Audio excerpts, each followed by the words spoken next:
Yeah, literally just starting now. Okay, hello. We are here for stint number 3 of 8 and my third stint of the day. I promise you, I won't be here for the fourth one because that one's going way too late. And I haven't quite... My energy levels are already running pretty low, as you can imagine, after doing this for, well, nearly 7 hours to now. So we really are getting to the last bits of juice left, you could say. But for one last time tonight, I will be here. I should be back tomorrow. So I don't think you can get rid of me that easily. I have been told we've got someone to interview. However, they should be joining soon, I think. But I wasn't exactly told who, so I'm kind of a bit confused on that part. But oh well, is my answer to that. We are joined by the wonderful Beneval, who will be co-commentating alongside me, which at times will probably turn into a main commentary role because I might probably fall asleep or something. Who knows? That's perfectly fine. It's kind of what you get when you decide to live stream for 6 hours straight and then think, oh, you know what's a good idea? Let's do it for another 3 hours. Just bear in mind fine. Just bear in mind What could possibly go wrong? the health benefits attached, the health negatives attached to this is probably a long list, but oh well. I mean, yeah, what could possibly go wrong? It's not like I could die or anything, you know. I mean, I'm just looking at some of the driver lists, some of the drivers here, and there's some big hitters here. We've got the likes of Natty G, Woody 212, Play Dutchy, and Dan Schneider. Yeah, All of those were in the GT Sport League last season, and will be very interesting. Were you in the GT Sport League? Yeah, I was in the GT Sport League last season. Okay, this is good. Who's your bets on then? Obviously, you can see right now the grid lineup. Who do you think's got a really good shot here? Well, Mr. Play Dutchy is a very fast and consistent driver, and I don't want to be too biased, but I think if the Australians can get that one-stop strategy to really work, they might actually pose quite a bit of a threat. Yeah.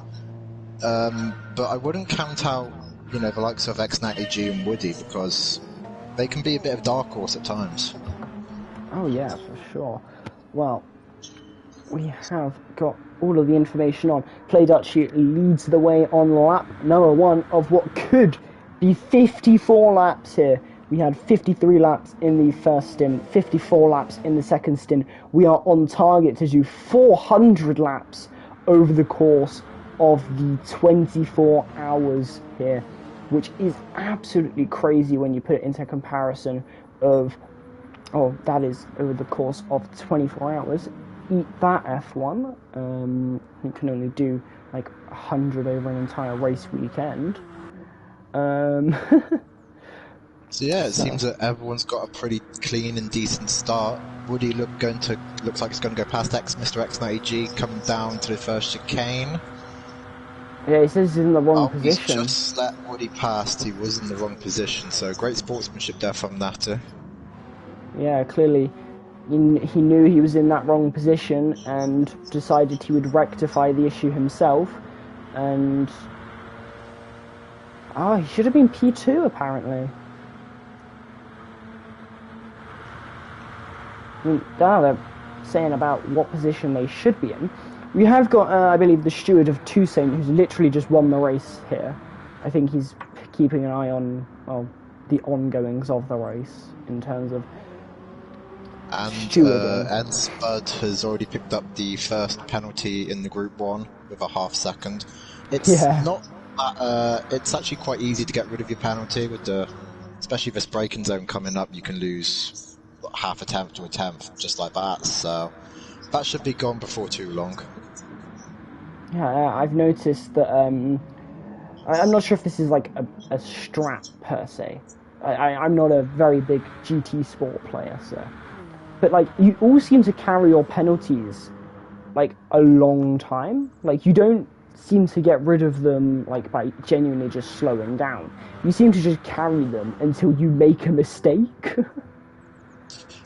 Yeah, it's not like the daily races that you have on the on GT Sport, where they have the fixed penalty gates where you've got a certain bit of time and then it slows you down.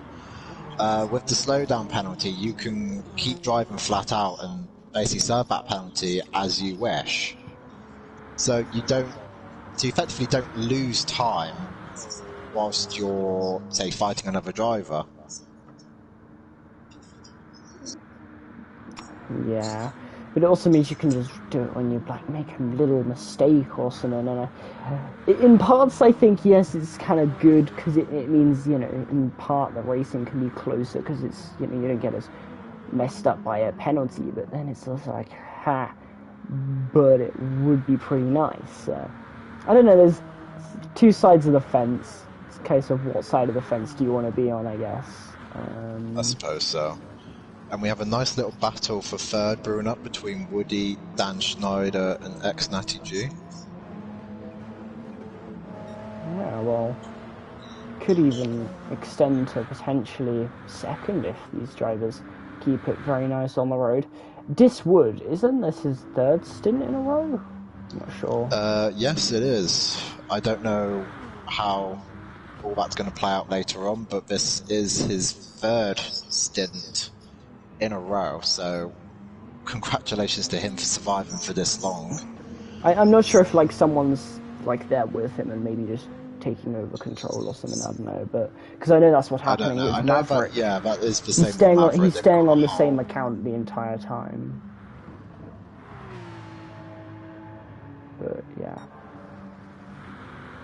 Meanwhile, coming back up to the front, Mr. Play Dutchy is just extending that advantage over Spud. Gap's now 1.8 seconds. Yeah, Play Dutchy looking very handy in these earlier stages. There's already penalties for N Spud, which is also a great name. I almost feel like that should be the name that Woody has.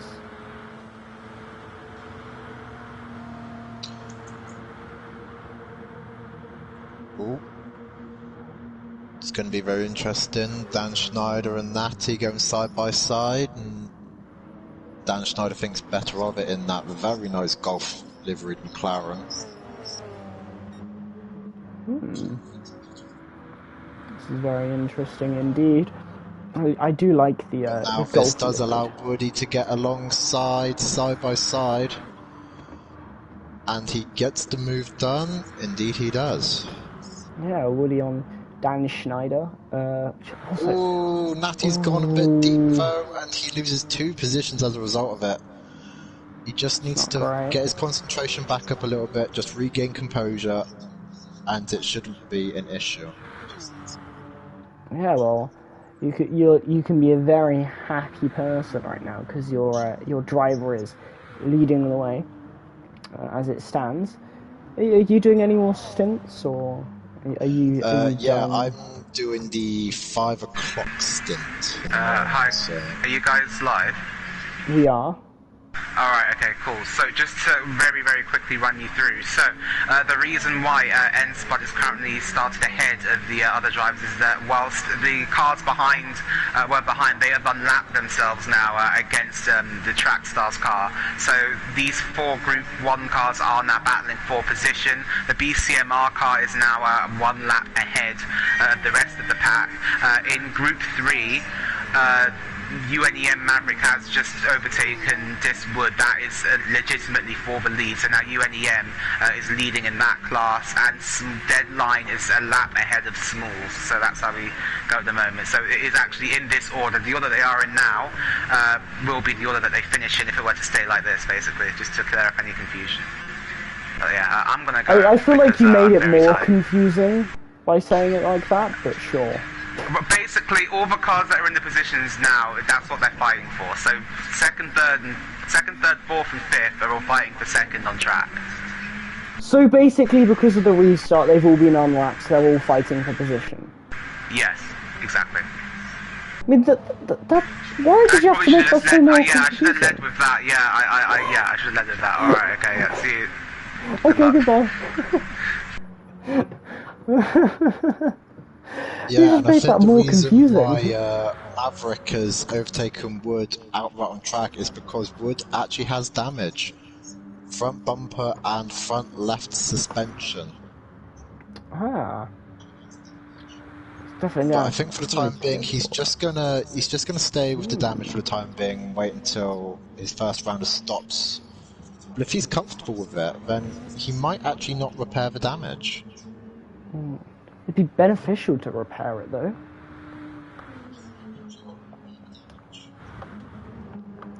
But meanwhile, Mr.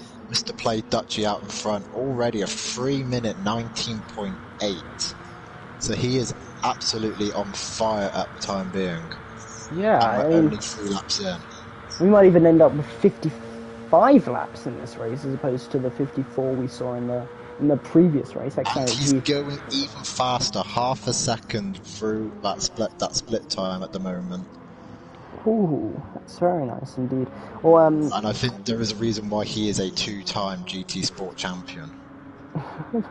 Well, it seems a bit, yes, that is certainly a very good reason. X90G got past Dan Schneider for P4 on the track. If you didn't exactly understand what we got there, I think I don't know whether that was from the stewards or kind of from a league admin perspective, but everyone basically is now fighting for position because of the restart, so they're all unlapped. So drivers who were lapped 10 times are now fighting for, whatever positions ahead of them. Just so I cleared that up, so it makes a bit more sense because, well, Toussaint did not exactly do the greatest job explaining it, but he tried, and that's all that matters. Of course, Dutch EP won. Is anyone surprised? I mean, it's Play Dutch. Me, for one, I'm certainly not surprised about that. I am too not surprised. It seems like your team is a very good team. I would say well organised. I mean, well, it seems a bit. You guys are very unstoppable. And what is your team name, by the way?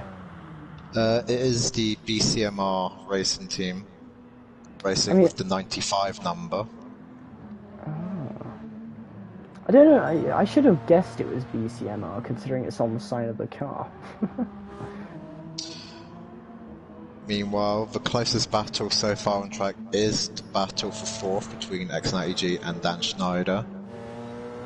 That's exactly what it is. Also, a 3:19.0. Sorry, I'm way too used to Formula 1 where every lap's in the 1 minutes. A 3:19.085 for Play Dutchy, and he's got even just a little bit faster in Sector 1, just to flex a bit of muscle power even more. I shouldn't say that I'm not surprised that he's still going faster, but at the same time, I'm absolutely gobsmacked that 4 laps in, and he's already setting that time. Yeah, I mean, that is Come already... to the end of the race, where Dutchy will be on fresh tyres and even lower fuel tank, we might even see times dip into the 18s. I wouldn't be surprised if we see one dip into the 18s within the next few laps, to be honest. I'm waiting for the Stint 2 footage to go up, so I can actually look at the best time in Stint 2, because I actually believe that the time that Play Dutchy has set is already faster than the Stint 2 fastest lap, which is absolutely crazy. So the fastest lap time in, by the seams of it, race 1, which was obviously your lap time, was a 3:19.214. I believe that stayed. Yeah, it did. So the fastest lap time there was a 3:19.214.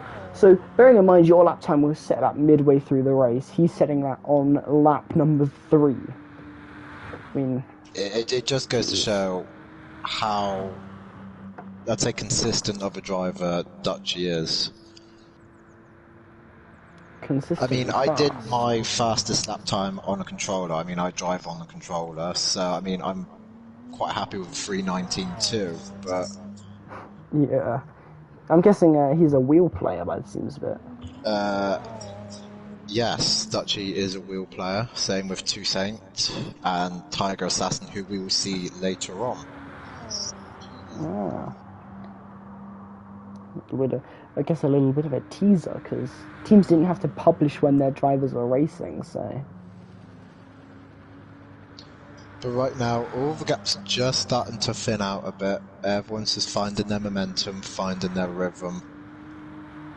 Yeah, I think Play Dutchy's been finding his rhythm for, like, ever now. He just seems... His car seems so on rails through every single corner. He is maximising the lap time absolutely everywhere, Play Dutchy.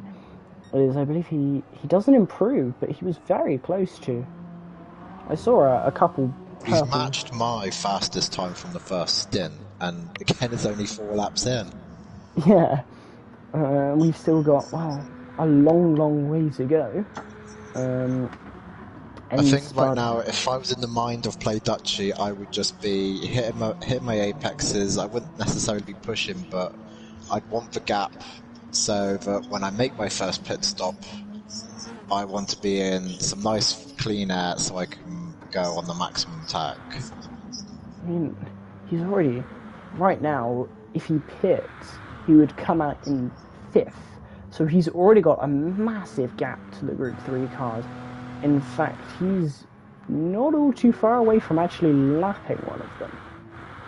Yeah, that would be Smalls in the Porsche 911. Yes, Porsche laps Porsche, I believe. Is yours a Porsche? Audi.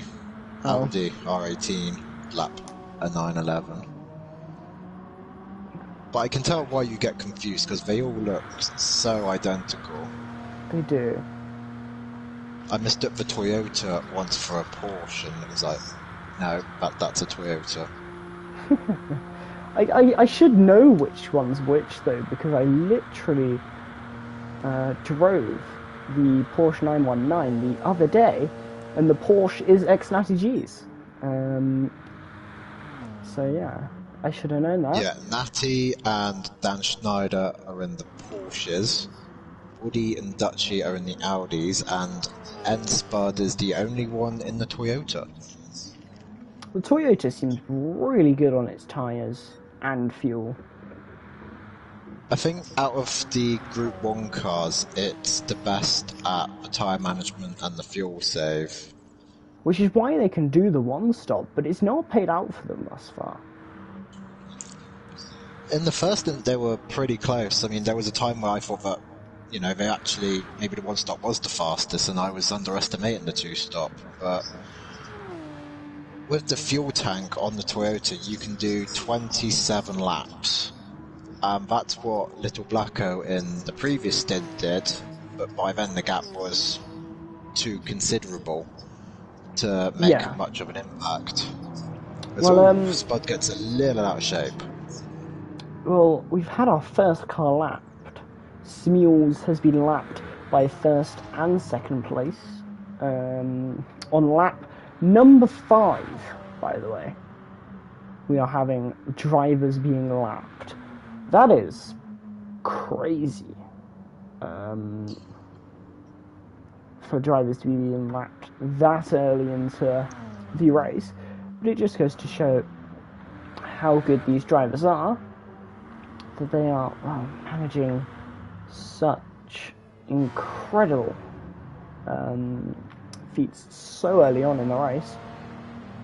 We've clearly got a very good team together. The next car that Dutchy will be catching is Deadline 24th, But it's going to be a bit awkward for Dutchy because he's catching him in the slow parts of the first sector. He is getting the blue flags. Dutchy flashing his lights.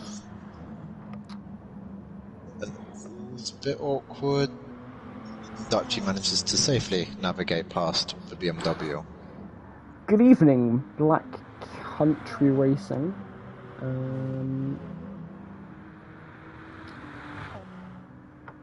Wow. Yeah, Dutchy. That's our boss. Oh, is it? He's the boss slash race engineer slash designated spotter. Oh, right. The boss behind the team. So if we want, say the lap times of Woody, he will tell us his lap times and tyre wear and fuel. Ah, so is he in the lobby then?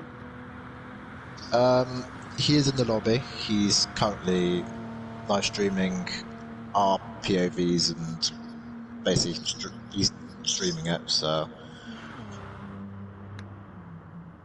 Understandable. Well, seems like it's all going very well, so you've clearly got a very good race engineer informing them of lap times and stuff, so clearly not been going all too bad.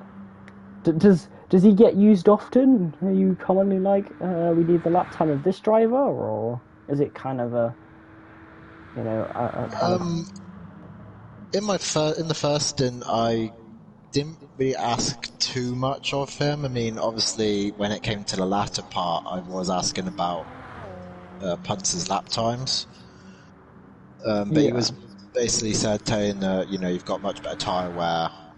Our fuel was we had a bit more fuel to play with. But the lap times were significantly different. Which that's the biggest flaw with the one stop, is you risk track position over the tyre degradation. Yeah. Right, well the footage for stint number 2 has gone up, so I can now see what that fastest lap time was in the hands of Toussaint. As I move through.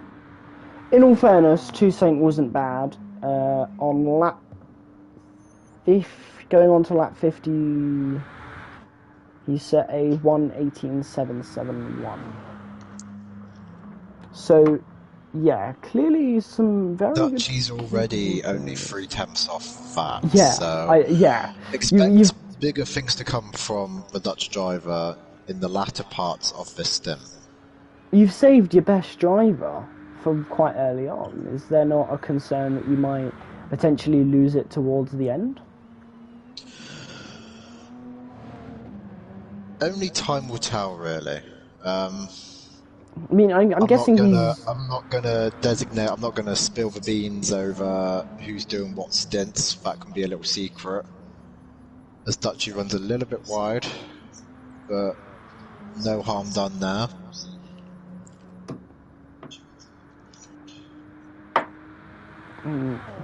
I would expect Dutchy to be one of the final ones if he does have another appearance. So I wouldn't expect that. So I'm guessing Natty's slowly just catching up to the back of Woody. The gap's been decreasing ever so slightly. Ever so slightly. Ever so slightly appears to be enough, though. Natty could sneak onto the podium, maybe. Wouldn't put it past him. It would be a big boost for the Virgin Racing team. It would, but it certainly wouldn't be enough to topple PCMR. So, is there any point racing at this point with BCMR being so dominant as it stands? Well, there's still the matter of second, and there's still second and third to be decided, and who knows, but maybe we might have some maybe technical errors with a wheel or something going wrong, or we might pick up damage. I mean, there are still so many factors that can still happen. So, Yeah. to be honest, it's still everyone's game, really. But that's like a Toto Wolff thing to say before winning the race by lapping everyone twice. To be honest, I'd expect that a bit more from Christian Horner than Toto Wolff personally, but... Oh, fair enough. And then you've got Mattia Binotto saying that it was all part of the Ferrari master plan. Yeah. The spins were just a part of the plan. And then there's, I mean, Zach Brown being the meme lord. Just because, well, he just adds 2 memes for drivers.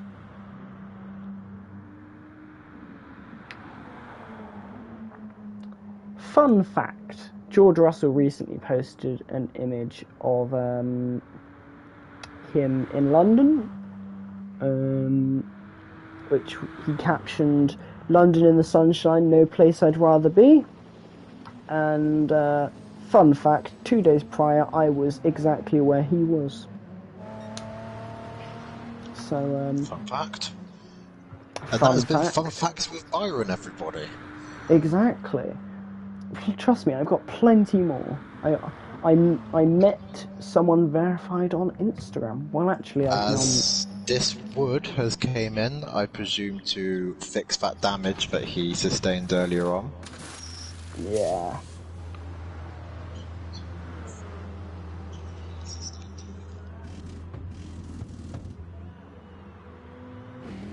And out he rejoined in 7th place. And who's coming past? It is Dan Schneider.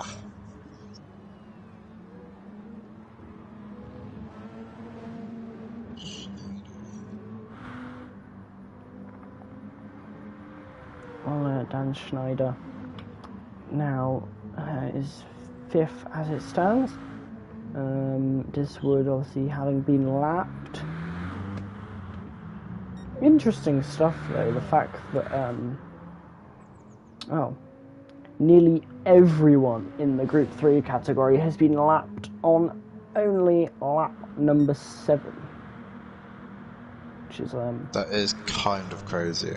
Well, it's actually lap 8, but I mean, Dutch is coming to the final chicane, and one of Maverick's drivers, I assume, is just exiting the Mulsanne Straight, so... Yeah, well... I guess there's a,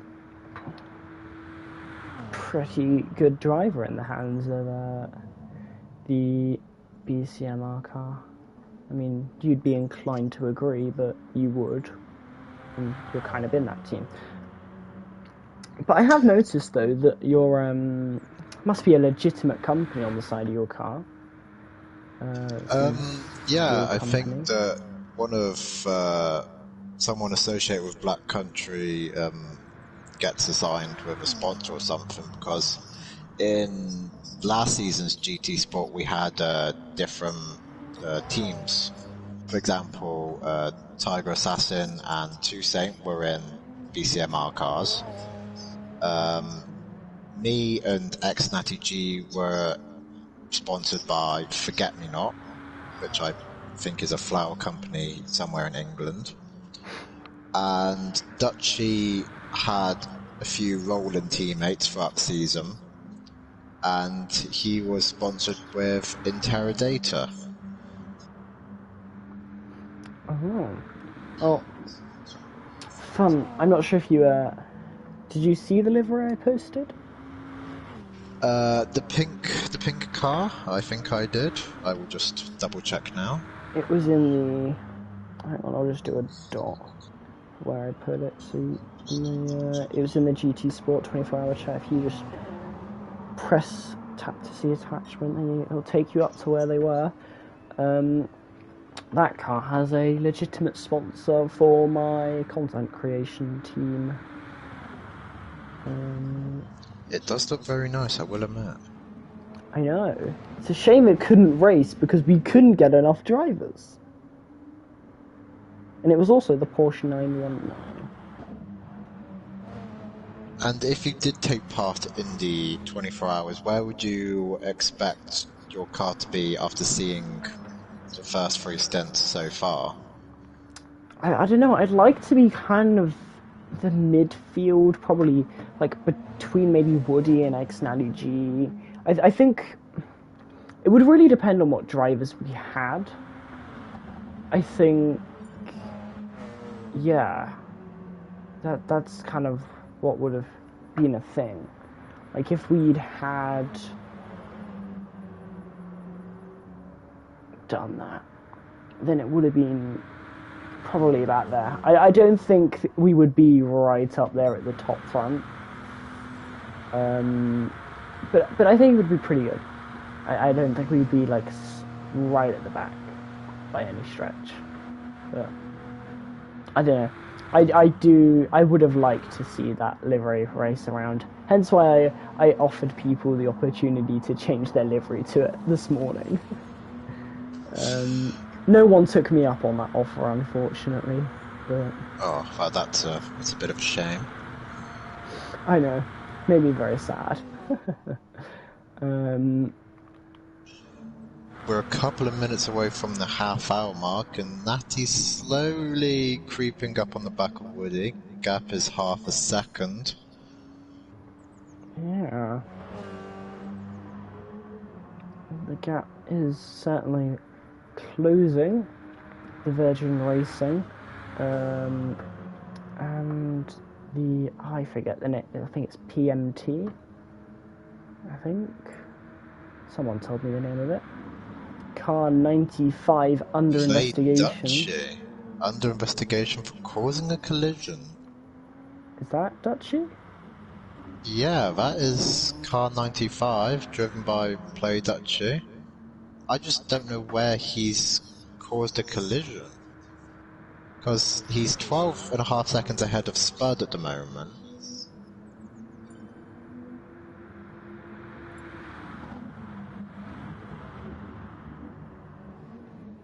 So that's very weird.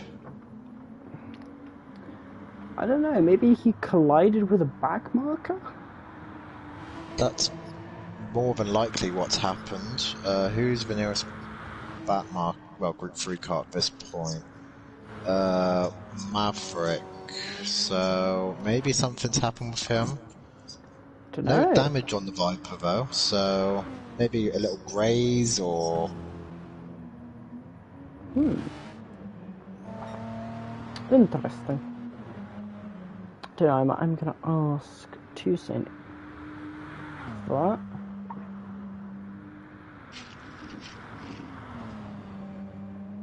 Riding on board currently with Natty G in cockpit camera. Let's see how he takes the forward chicanes.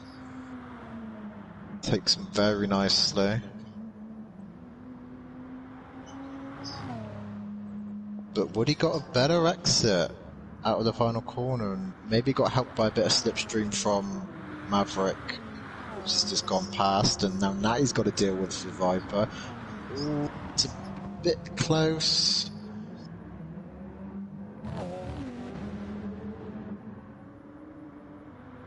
But thankfully they have all came out of that unscathed.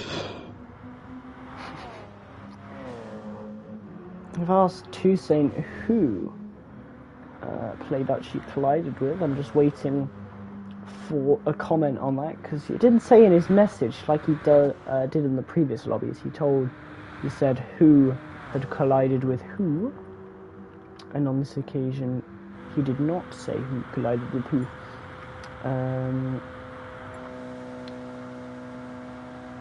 Alright.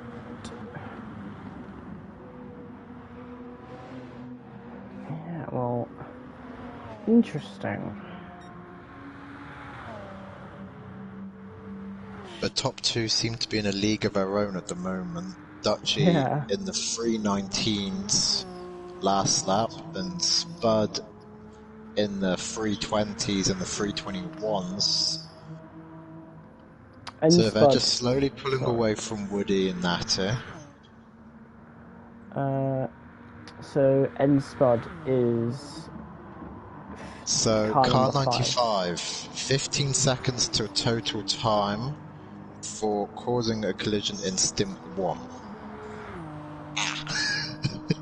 So that was you? I'm innocent until proven guilty. No, apparently you've just been proven guilty. Hang on. I've definitely been proven guilty for GT Sport Court order there. For causing an avoidable collision with car 5 in Stint 1. Yeah, that would have been when I overtook Punts at the Ford chicane. And it sent him off. Punts went off. I mean, I do apologise for that. I mean, I have no intentions of crashing into anyone. But I thought it was a racing incident, but apparently not. I mean, based on the current pace, nothing's going to change. But you know, Play Dutchy might be a bit more aggressive to try and get out of that 15-second window. Which car is number 5? That is the Australian team driven by, at the moment, N Spud. Currently in 2nd place. Indeed.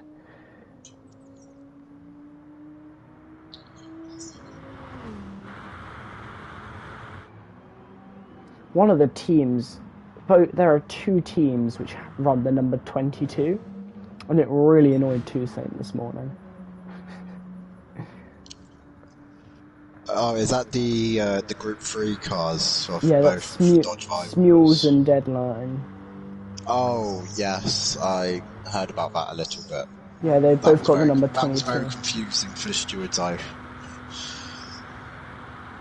It was. Well, Play Dutchy is out of that 15-second window, so penalty has no effect.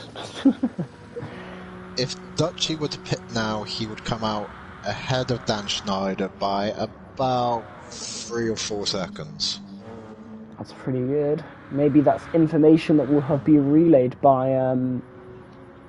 the person, Black Country Racing. Who knows? Not me. They've probably given that information to Dutchy already, and Dutchy's reaction's probably been, yes, okay, just let me drive, please. Is that actually what he sounds like? No, he sounds a lot different than that. Slightly. Slightly. Well, But Dutchy's a man that likes to get the job done as fast and as quickly as possible. I mean, he's looking to get it done very quickly. Dutchy has a big snap of oversteer. I was talking about him doing it quickly as he nearly goes into the wall. It's not what I meant. There's being quick and then there's being overly quick. Yeah. Calm it down now, yeah. I think actually though, N Spud could be in a position to do the one stop and make it work. Yeah, I mean, looking at his lap times from lap 5 to now, he's been consistently in the 3:20s, so, I mean, his last lap was a 3:22, 22, but if he can continue at that pace with the Toyota's tyre life and fuel, he may give Dutchy a run for his money. I mean, the money is none, but yeah. Although I actually think N Spud might be doing a two-stop. What is the BMW doing? Nearly got hit by Play Dutchy there, coming into the fastest part. I mean, I managed to catch that just in time, thank goodness, but that was scary. Yeah, I didn't quite catch a glimpse of that, but I can only imagine. Toussaint, you don't need to explain it off your pop. Yeah, hang on, sorry. So that LRP1 for car 95, that is for Bonnie's incident with we worked it out. Puns. Yeah. Okay. Yeah. Because you asked in the chat. All right. Yeah, we worked it out pretty quickly. As soon as you put the result, we figured it out that it was. Okay. Cool. That. Okay, well, goodbye. have fun, guys. Happy rest of the stream. I'm just gonna keep dropping in the odd tidbit of information. Okay. Tell Dutchy to a message from the commentary box. Tell Dutchy to calm down a little bit. Yeah, I already said that to him. I said that to him already. Don't Yeah, worry. he nearly hit the wall. As we were telling him, we were telling him to car. We were literally saying about how he was going fast, and then we ended up having to make a joke about how there's going fast, and then there's trying to go too fast. So, message from the commentary box, slow down. He's trying to go too fast. Which is why he needs to just slow down. You've got like a 16, 17 seconds now to the car behind? Currently 15.4 seconds is the gap between Dutchy and Spud. But Spud does have a 4.8 second penalty. But we are obviously a lap up at the moment though as well from the last stint, so hopefully we'll be able to continue that. Anything can and sometimes does happen. Yes, as long as it ends with us in front, I'll be happy about that. Alright, bye-bye guys. Okay. Bye-bye. The random visit from the steward. Only a slight bit, you know. We're just gonna relay messages to the other team by, you know. That's how we're gonna do it. Talking, Natty has got past Woody. He's been past Woody for about 5 laps, in all fairness.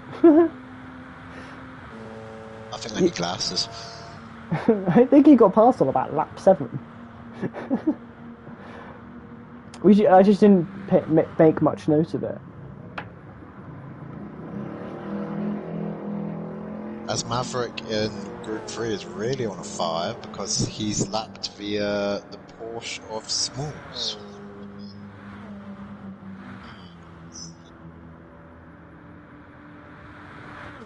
Ooh, that could definitely be put under investigation, I think. Sorry, I'm just keeping an eye on the Discord, because obviously that's where some of the drama's going on right now. And, well, in the first stint, Lee's complained that there was issues with braking and struggled. And another driver has just posted footage of literally just before they posted that message, showing that they took out another driver by braking too late into a corner and hitting them off the track. I'm just gonna look at the footage and...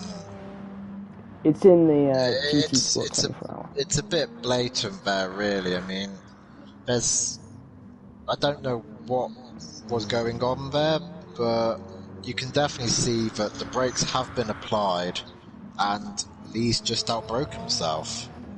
Yeah. As far as I'm concerned. And then blamed it on the brakes not working. So, I like the response here. Sucks to suck, I guess. But to keep that person's identity, we will not be saying the name for what's it called? Private confidentiality. No, I've got it out. You normally call that attorney-client privilege, but you know. Or confidentiality, I guess. I mean, I took a mechanics course at college. I didn't go into the law side of things, so... I mean, I'm still in secondary school, I'm not gonna lie. And I've written legally binding contracts because I kind of have a business, so, you know. I could ramble about my business for all day, but, you know, I'm pretty sure no one wants to hear about that right now, so... I still find that funny, though. Sucks to suck. It's a very interesting incident, though, and surely that's going to result in a penalty.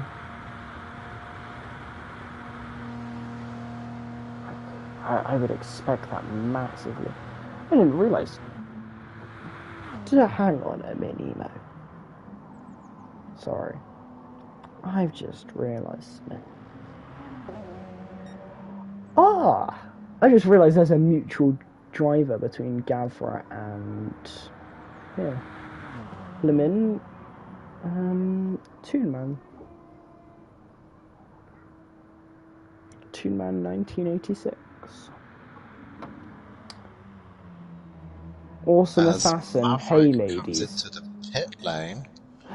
Someone's just seems to be a scheduled pit stop. Yeah. Sorry, someone in the chat has just said, hey ladies. And I feel, I'm not sure if I should feel offended or not. The next words could be very crucial. Morning. I don't know how people react on the gender sort of side of things.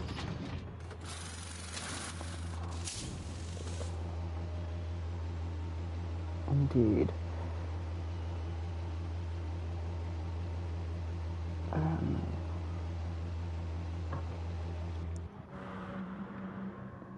But this might actually be close between Maverick and this Wood coming out of the pit lane.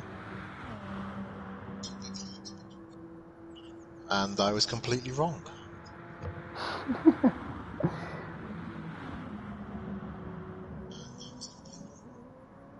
So far it is advantage UNEM in terms of Group 3 standings.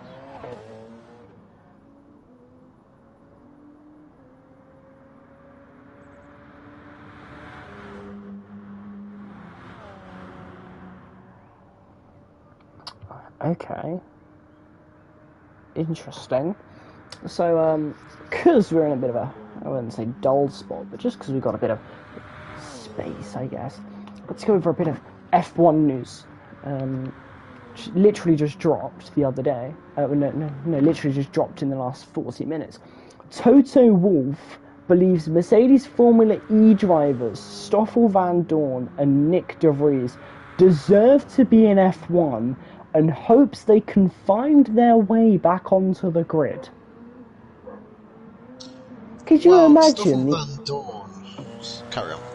I was going to say though, could you imagine the absolute scenes if they announced Stoffel Van Dorn or Nick De Vries and not George Russell or Valtteri Bottas? God, at that point you might as well go and sign Mazepin. Well, I mean, Stoffel Van Dorn was on the Formula 1 grid back in 2018 when he drove for McLaren. He actually did a race in 2016 when Fernando Alonso got injured at the Australian Grand Prix. Indeed. But in my opinion, Van Dorn, the McLaren was a total boat in Formula 1. But there wasn't any potential, there wasn't any spark in my liking for Van Dorn. And De Vries, he's still got potential. I mean, he went from Formula 2, being the Formula 2 champion, which would have given him that promotion to Formula 1. And instead he took the road to Formula E. Now, I know that a certain driver, ex-Natty G, loves Formula E, so I'm not going to say too much on the matter, but I think Natty would love Nick De Vries to be in Formula 1. No, I think he'd probably much rather he was in Formula E. Anyway, I digress. I just thought that was a very interesting story, because he's been dropping some interesting hints. Some Belgium genuinely told me once that Stoffel Van Dorn was better than Lewis Hamilton. Oh God.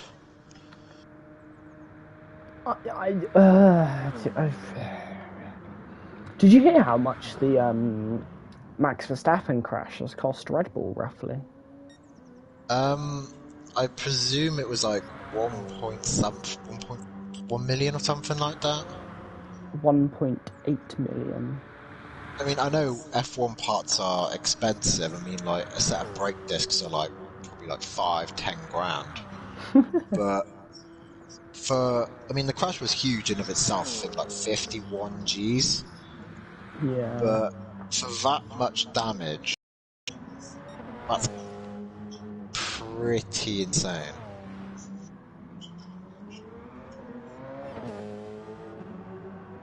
Yeah, well, Yeah, I found it interesting though that Bottas's representatives have supposedly been in talks with Alfa Romeo, and that Mick Schumacher is apparently going to be signing a contract extension with Haas, which doesn't, makes some sense. Josh Capito, Williams CEO, said that the team is well funded and looking to sign the best drivers available, and it's receiving increased interest from drivers, which I laughed at. Yeah, sorry. I mean, I'm sorry, but the only reason Haas, in my opinion, the only reason Haas are in Formula 1 at the moment right now is because of Nikita Mazepin's father. And it's kind of like a Lawrence Stroll sort of thing, Lance has only got to the seats because of Lawrence's father, and the only reason Mazepin's in Formula 1 is because of his father. So, yeah. I mean, I don't know. I mean, the Haas rivalry, well, I'm going to call it a little Haas rivalry. It's flown both ways. I mean, sometimes Mazepin's got the best of Mick in quali, and sometimes Mick's got the better of Nikita when he's not crashing into barriers. And that's another reason why Haas are probably going to leave F1, because Nikita just keeps breaking all the front wings. Yeah, I mean... I did find it interesting, because this is more things I've seen, like, I follow a lot of F1 news places, so I kind of just know everything, basically. But Otmar Safnauer said that they expect Aston Martin to hire another 200 employees for 2022's regulation changes. I was like, where are you getting all of this money from? Like, surely Lancelot Stroll's daddy's pockets aren't that deep, right? Isn't his father like a billionaire or something though? Yeah, but like...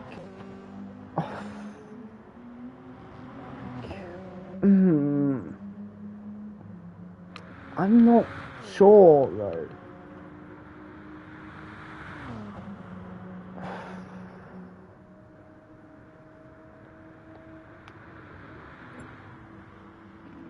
Oh, we got Schmuel saying that he's sorry.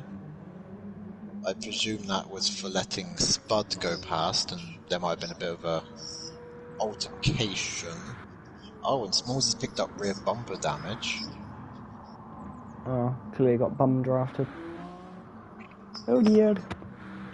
Oh no! Anyway. And I would probably assume that Dutchy's been told to pick up the pace a little bit, because the last 3 laps they have all been in 3-minute 20s. Let's talk about the mega consistency here, actually, because 14 are pretty much identical.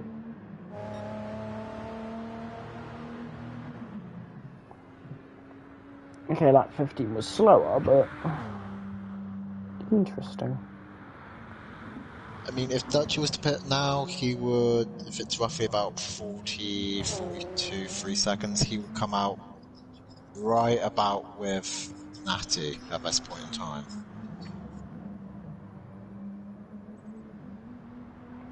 Yeah, I think it's very interesting as it stands. And I'm just looking at Dutchy's fuel at the moment, and I think he'll push for another maybe 6-7 laps. At a most 7 laps. Whereas if you look at the Toyota's got considerably more fuel, just about 45% fuel, and only a little bit more on tyre wear. So the one stop can still work for the time being. Oh yeah, for sure. That one stop is working. It certainly it can work. I said it's working like it has worked. It's not worked yet. But with Spud at this point in time, that one stop can work more than ever at this point. Yeah, certainly could. Sorry, I got very distracted. I was doing an Instagram post because I'm trying to get some people to drive into here. Because I have been streaming now for 7.5 hours, by the way. Bear in mind... I'll make a certificate for you and I'll just send it your way. Congratulations to Byron for surviving 7.5 hours while streaming GT Sport. Bearing in mind, I have more hours I'm doing tomorrow. So, come the end of this, I'll be on about 9 hours, right? Give or take. And then, tomorrow, at about 8 AM, I plan to do one alongside ND. And then hopefully I'm going to be there for the final stint. So, all in all, come the end of it, I might have been streaming for 15 hours. That is a ridiculous amount of time to live stream one event. Bearing in mind that's nearly the entire event except when I'm sleeping. Like, I would basically be getting up tomorrow, eating, streaming. I like Tiger's comment here. Personally, I think Mahavir Raghunathan and Johan Daruvala should be the Mercedes drivers next season. I agree with you, Tiger, 100%. Oh yeah, for sure. Our Lord and Saviour, Lord Mahavir.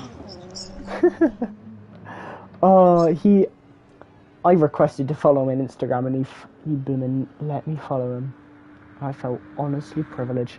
Because he ended up setting his Instagram to private because he ended up getting too many followers because of his the video made on him from I forgot his name. I am very lost for that person's name now. Person who made basically Lord Mahavir a thing. Is it Josh Revel? There you go. Got the name. But yeah, Josh Revel. He's the one that basically made him really popular. Because the video on Mahavir Raghunathan, by the way, has 2.1... some of his career. Yeah, but it has 2.1 million views. Oh, wow. And that is why Mahavir Raghunathan basically got propelled into having loads of followers. Hence why he now has, like... Hang on, I'll check. So I still follow him. 11.6k. So 11,600 followers. As Natty complaining about back markers for the time being, he did have a little bump with Wood, and he's finally got past Maverick. But I think that might have enraged the British driver. For obviously, British drivers get enraged. British drivers get annoyed. That's what happens. Who Dan? We don't know. Who Dan? Good question. Who Dan? Who Dan what? It's a good question. Who Dan what?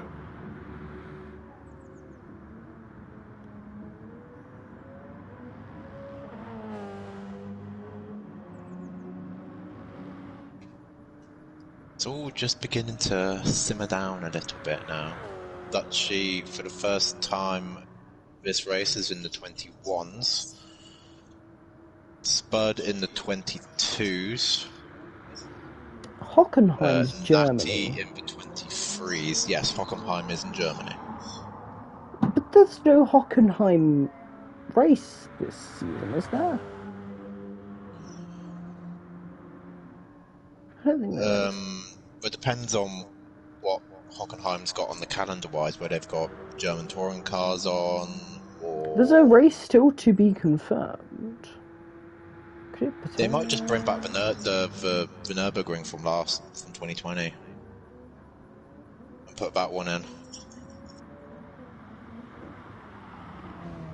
It's because on my meme account, I did there's an account on Twitter called Has George Russell Signed for Mercedes? And every day, if he hasn't signed for Mercedes, he'll just tweet no. Right? So you know the George Russell Kane meme that became a big thing? I basically just put that with that image. Put it up on Instagram. It did alright. And then I said, when will he sign for Mercedes? Leave your thoughts below. And then someone said, I think at Hockenheim. It's but that's not on the calendar.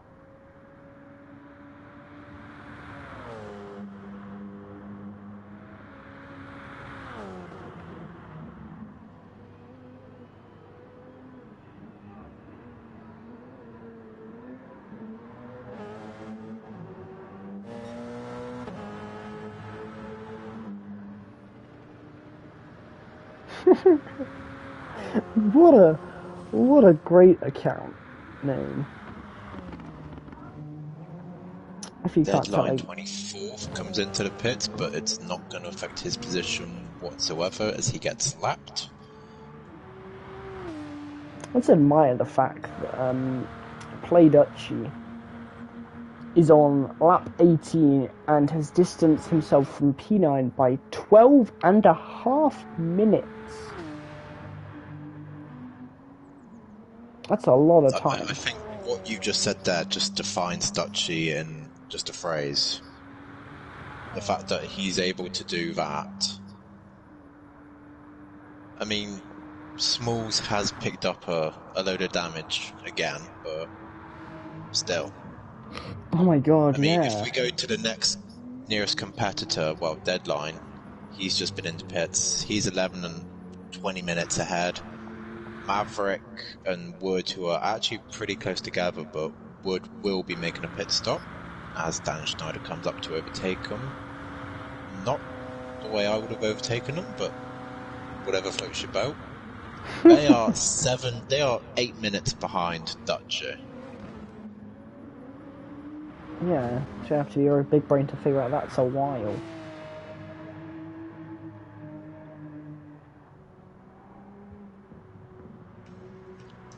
Dan Schneider is a whole minute behind Dutcher.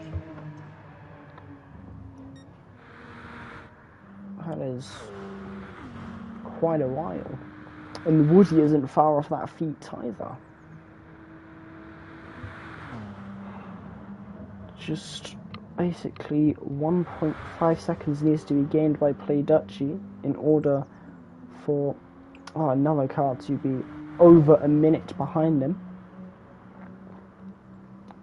Which will happen probably within the next lap or two, I'd guess. Smalls has come into the pit lane to fix that ridiculous amount of damage. Their Indian Spices would fire Mercedes to victory. Fair enough.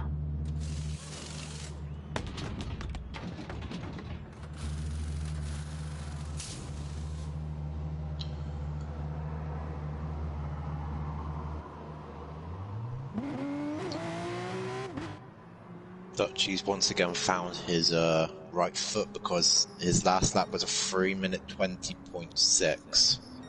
That's probably because he's planning to pit sometime soon, I'd guess.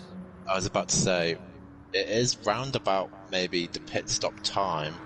You might have maybe 2 or 3 laps worth of fuel left in that tank. His tyres certainly aren't in the best condition, looking at it. Certainly would be thinking about pitting shortly. So as to how shortly.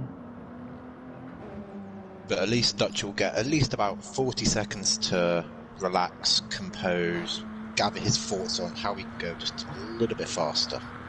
I don't think he really needs to go a little bit faster, to be honest. He's already looking great. As Dan Schneider and Natty come into the pits. Natty getting his tyres done. Yep. As Dan Schneider also has come into the pit lane. But Dan Schneider's got 5.6 seconds worth of penalties, which I think is the most amount we've seen in Group 1 so far. I believe so. You can't serve these in the pit lane. I feel like you should in somewhat be able to serve it in the pit lane. Maybe have it as an option. I do agree with that. But then, where's the fun in not serving it on track? I mean, that does bring the confusion of, you know, if you're racing a car and you ghost and they ghost through you.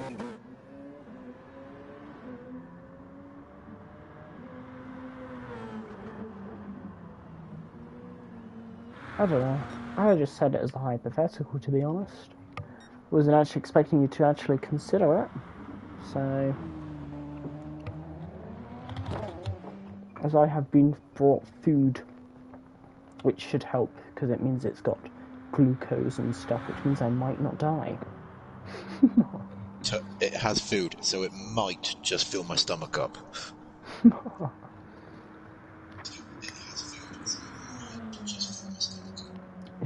I can hear you've got the stream on in the background. I am committed. Understandable. Someone has to keep an eye on the comment section. I do exactly the same. I tend to be pretty good at that, to be honest.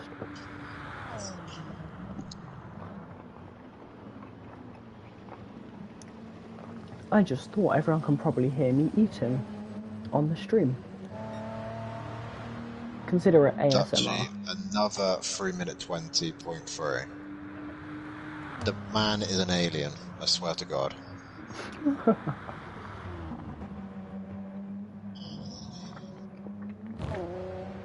I mean, his pace has certainly dropped off from where it was. But you'd expect that though, because of the tyre wear and the fuel. Granted.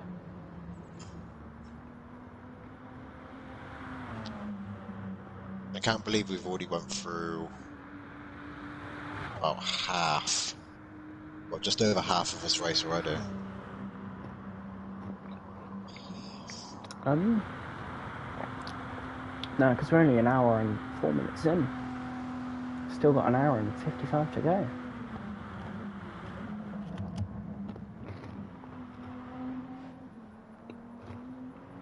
As Woody comes into the pit for his scheduled stop, it'll bring him behind Natty by about 3 or 4 seconds and well ahead of Dan Schneider.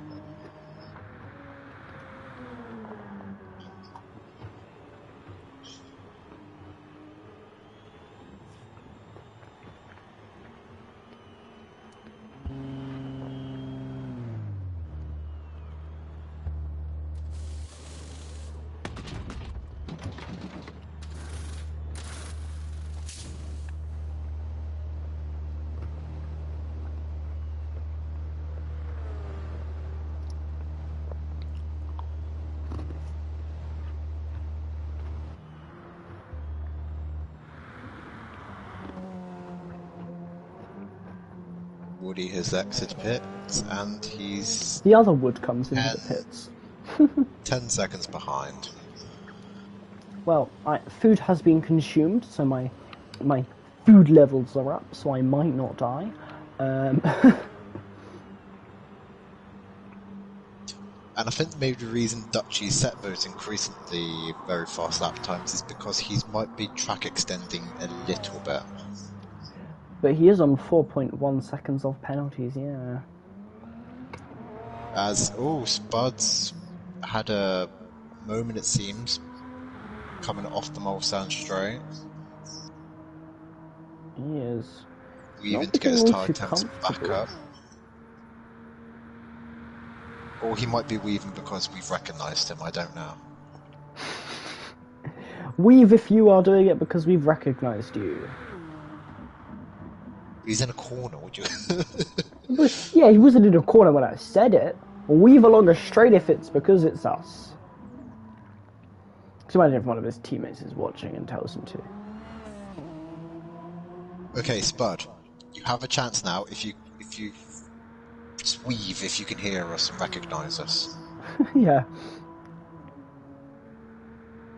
I mean, in all fairness, by the time he actually hears it, because of the stream today, he will, like, be in a corner. So maybe do it on one of the longer straights if we want to get a response from him. Ask for, just give us a weave at some point, eh? We should just do that for all of the teams and see who's watching the stream. We should go through every drive. That Natty's got his stream up. He's streaming his stint, so he won't be recognising us anytime soon.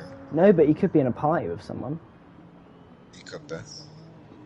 Right, let's kick it off with Play Dutchy. He's going on to a straight. Right, Play Dutchy / Play Dutchy's team. If you can hear us, make him do a little weave. This is just our kind of. I think that's against Dutchy's brain. Dutchy doesn't know how to weave in a straight line.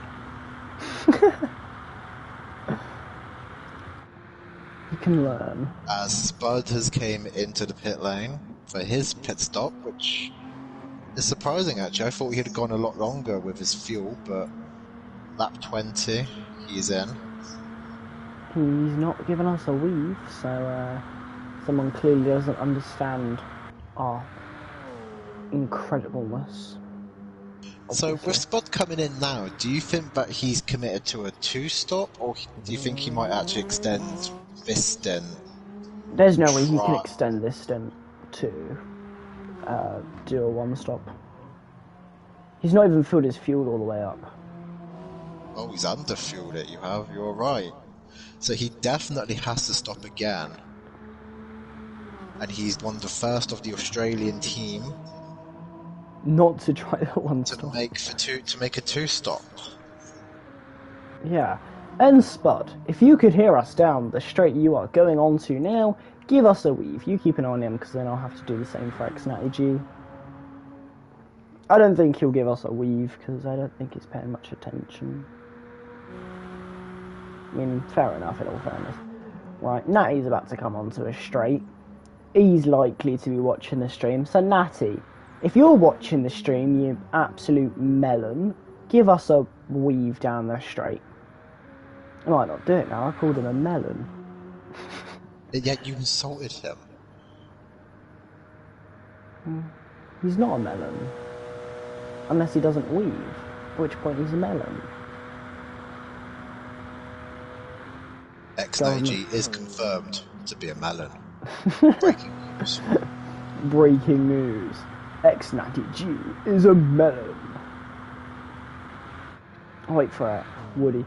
Woody, do a weave down the straight. Come on. We got to get at least one driver to do a weave down the straight.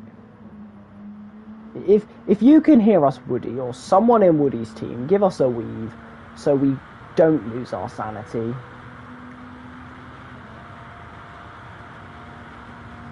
Yep. Exactly what I thought. Nothing. Dan Schneider, if you can hear us, weave. Yeah. We are just going to whittle down. As Dutchy comes into the pits, finally. 21 laps later.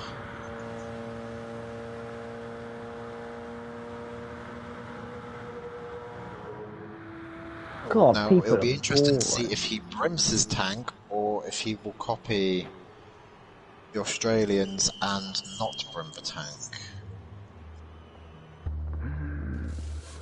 Interesting. Maverick! If you can hear us, give us a weave. Oh, he's kind of about to go into a braking zone, but you know. Oh well. If you can hear us, when you get onto a straight, give us a weave, mate. This has turned from a commentary stream to a game show. Yeah. Who weaves first? I don't think he's giving us a weave. Come on, mate. Be the only person to give us a weave. It's just not happening. Right, Diswood, the other team. Right, Diswood 1. If you can hear, give us weave, because we are seriously getting bored here. Whee! There you go. We've got a weave. We've kept our sanity. It's okay. It's not like he's going to lose a position because he's a lap He's ahead over a of lap, the yeah. deadline, and he's 50 seconds behind Maverick. So, Wood, thank you. You've made our day. We'll just give you the win of Group 3 outright. Yeah. Come on, Maverick, fall down, off your pop. Meanwhile, whilst all that happened, Dutchy came out of the pits on a full tank and fresh tyres. Oh, full tank. We were too busy trying to get drivers to weave. I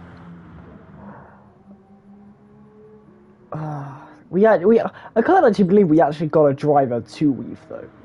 I mean, out of 9 drivers, we got 1 of them to weave.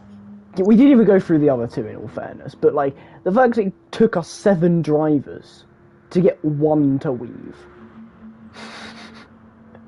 Bit unreal, but you know.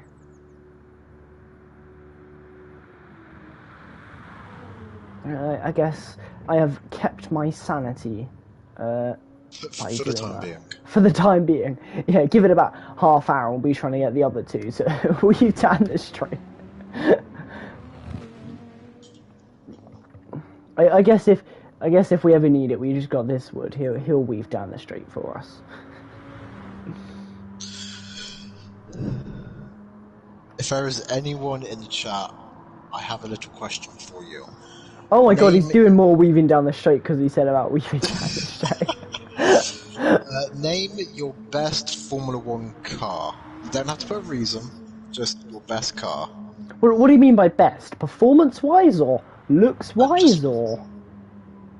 I'd say probably just like maybe just in general, like maybe your personal favourite, and we can just like see what people put. I mean, mine for me is the 1995 Benetton. I don't know why I like it. I mean, maybe because it looks nice with the Mild 7 sponsors and the colours that they used that season, but there was just something about it. Understandable. Maybe it was driven by an angry German, who knows? An angry German. What's your personal favourite car, Byron? Right. It can be from any year, any decade. What's your favourite?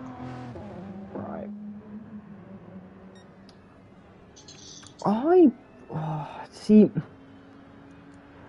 I do admit the 7-Up Benetton. I think it's Benetton. I think, right? Michael Schumacher.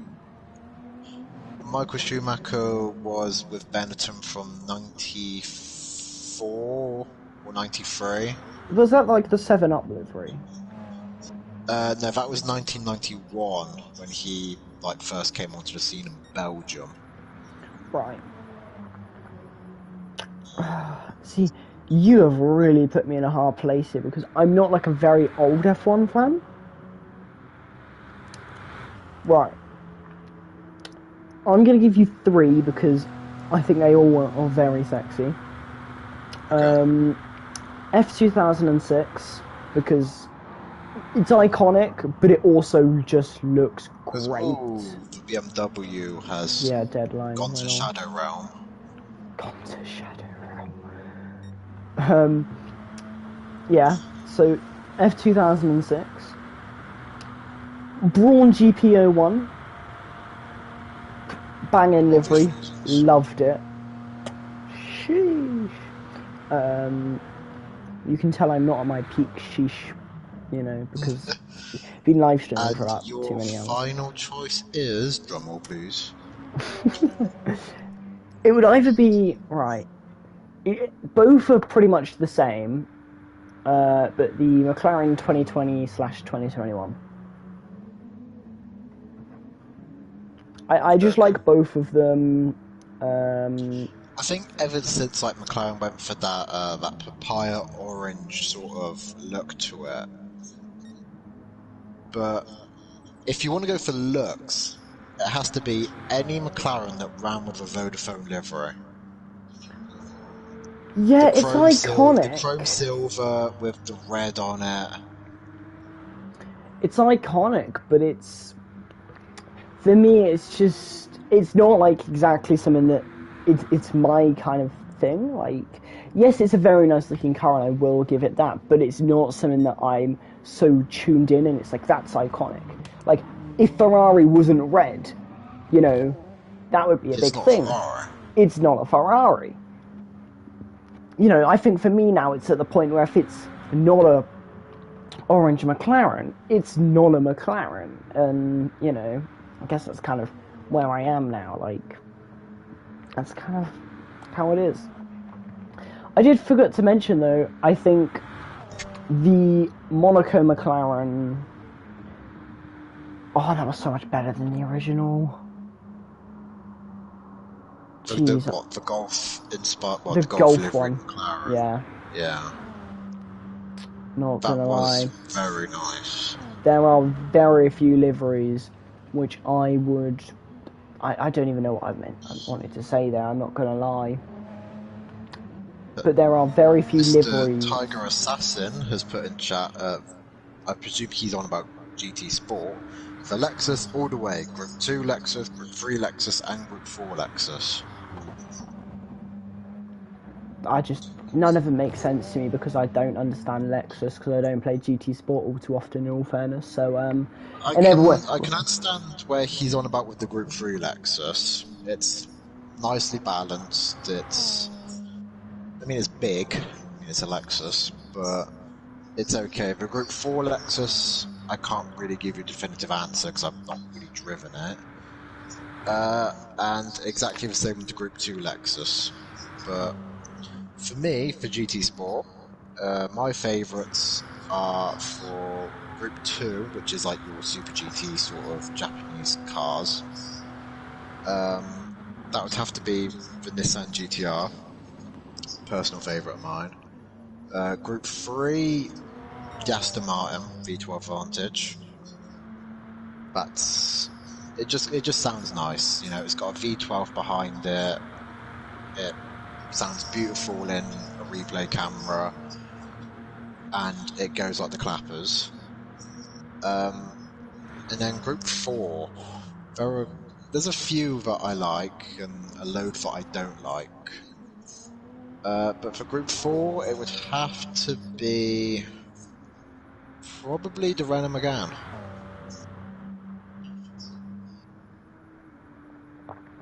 Right. I've just thought of something. Right. I've just remembered a car that I completely forgot about, and it's one of my personal favourites, actually.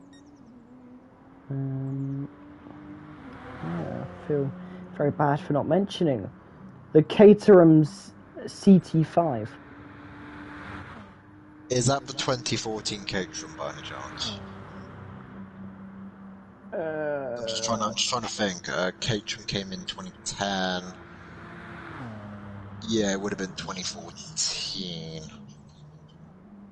I mean, feel free to Google it if you I will do that currently. Caterham CT5, correct? Yeah.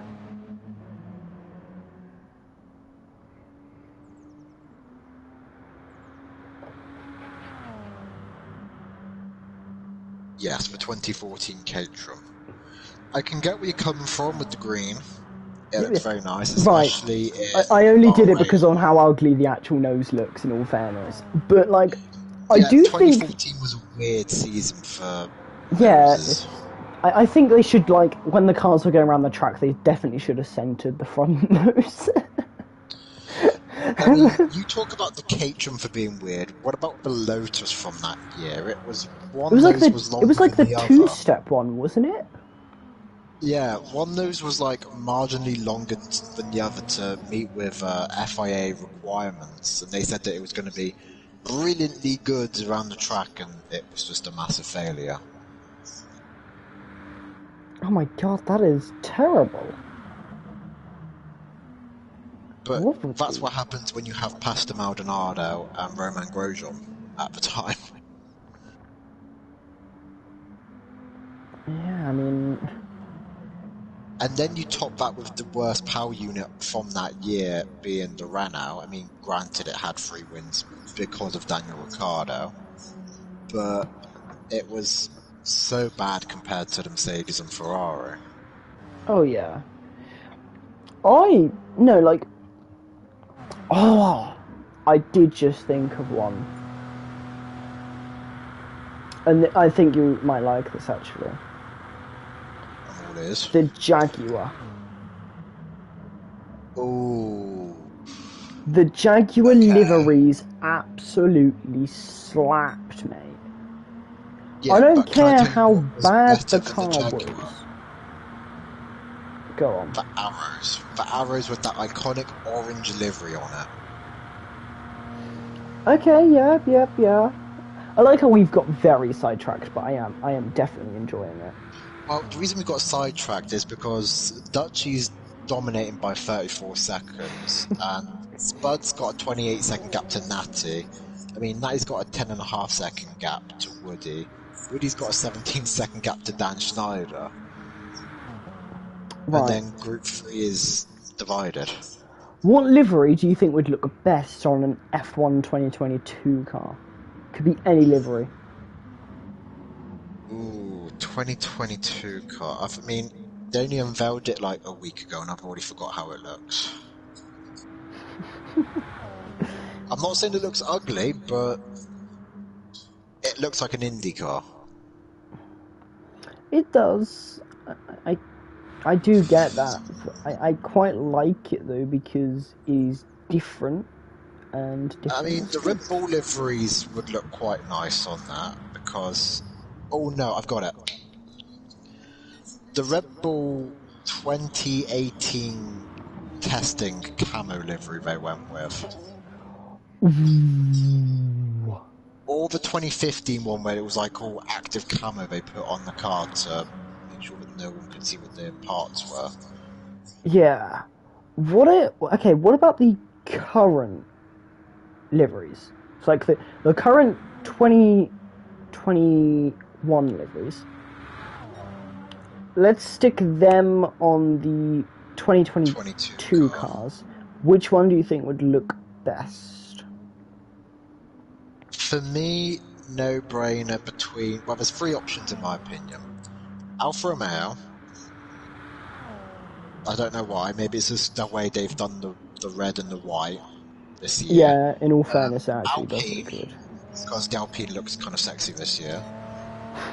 And I think another no-brainer, the Aston Martin, because of that iconic racing green livery. Yeah, in all fairness. Did the teams post individually? Tiger Assassin. Are we able to find one thing that Byron will actually agree on?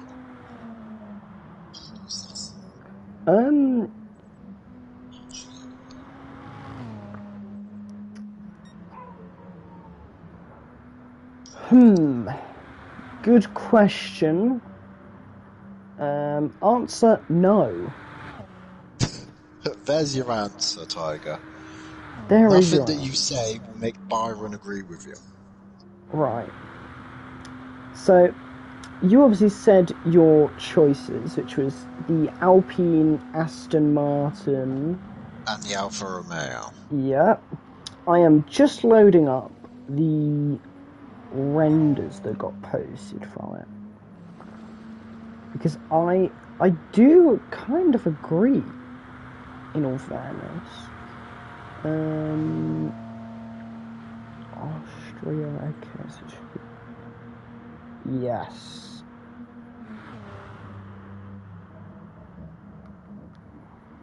Because all of the teams released like their own renders of what their like livery would look like on the 2022 car. So it was very good because it meant you got like so many different looks at it, which I quite liked. I mean, Ferrari will just be red, so there's not going to be much difference with that. Red Bull, they've kept the same sort of paint and livery for like the past 15 years they've been in Formula 1 for. Mercedes will be they'll probably go back to silver, in all fairness. Okay, the Alfa Romeo is actually probably one of my favourites on that. I did like how the I think it was the McLaren came out on it. Right, I'm going to send you them on Discord. I mean, I'm just looking at the McLaren now, and it looks exactly like the Indy car that Alonso drove in the Indy 500. Right.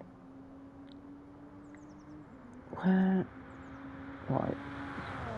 Search. Evil 99. Go. You have access to the Discord channel, right? The Evil 99. Cool. Alright. There is your... Oh. That's the wrong one. Good job. Could always trust that I do it wrong. There's the Alpine. There's the Aston Martin. There's the Alfa Romeo, and then I've got a second render of the Alfa Romeo, just so you can see it a bit better. See, out of these three, in that specific order, it would go Aston Martin being the best looking. Then it's kind of tight actually. I would go with Alfa Romeo and then Alpine. Yeah. Because I don't know why, there's just something about that Aston Martin livery that they've used that just makes me go, yes, that's how you design an F1 car. Sea livery, yes.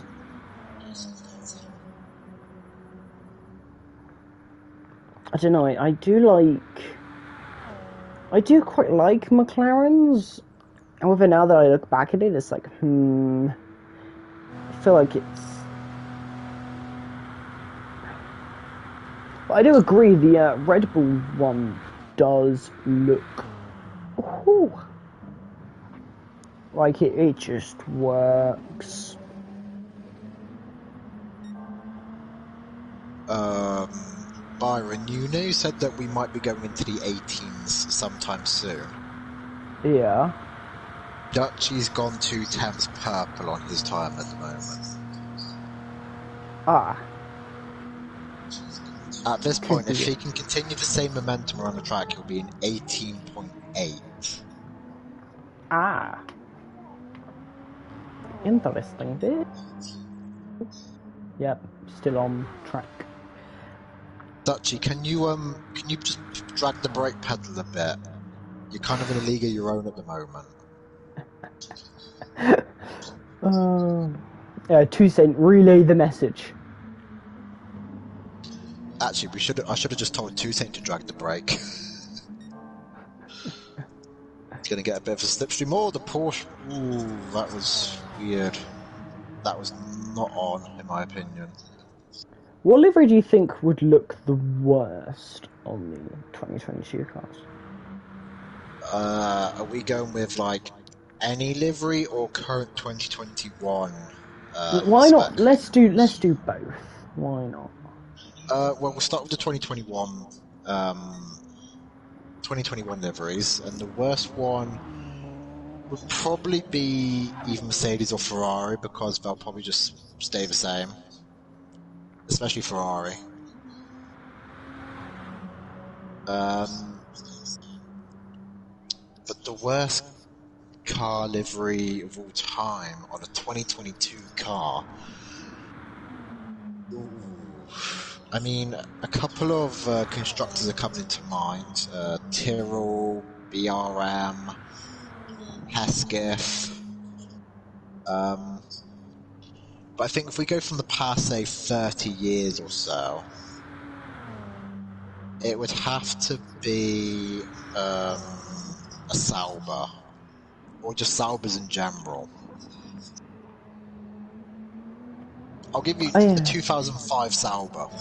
There you go. Because that was the really diabolical, like, blue kind of one, weren't it?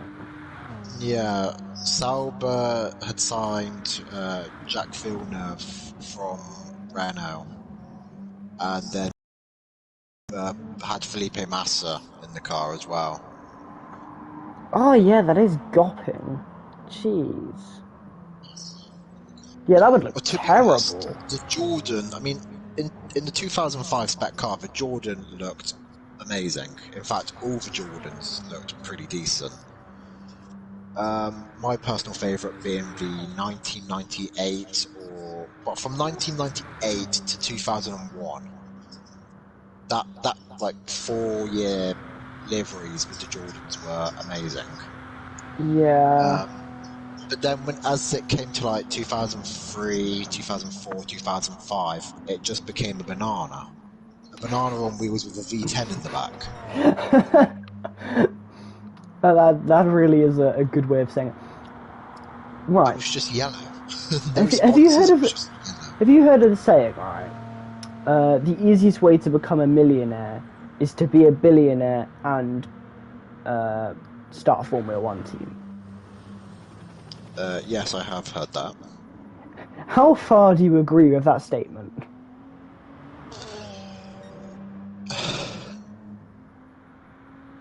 Are we talking about like team owner or a driver?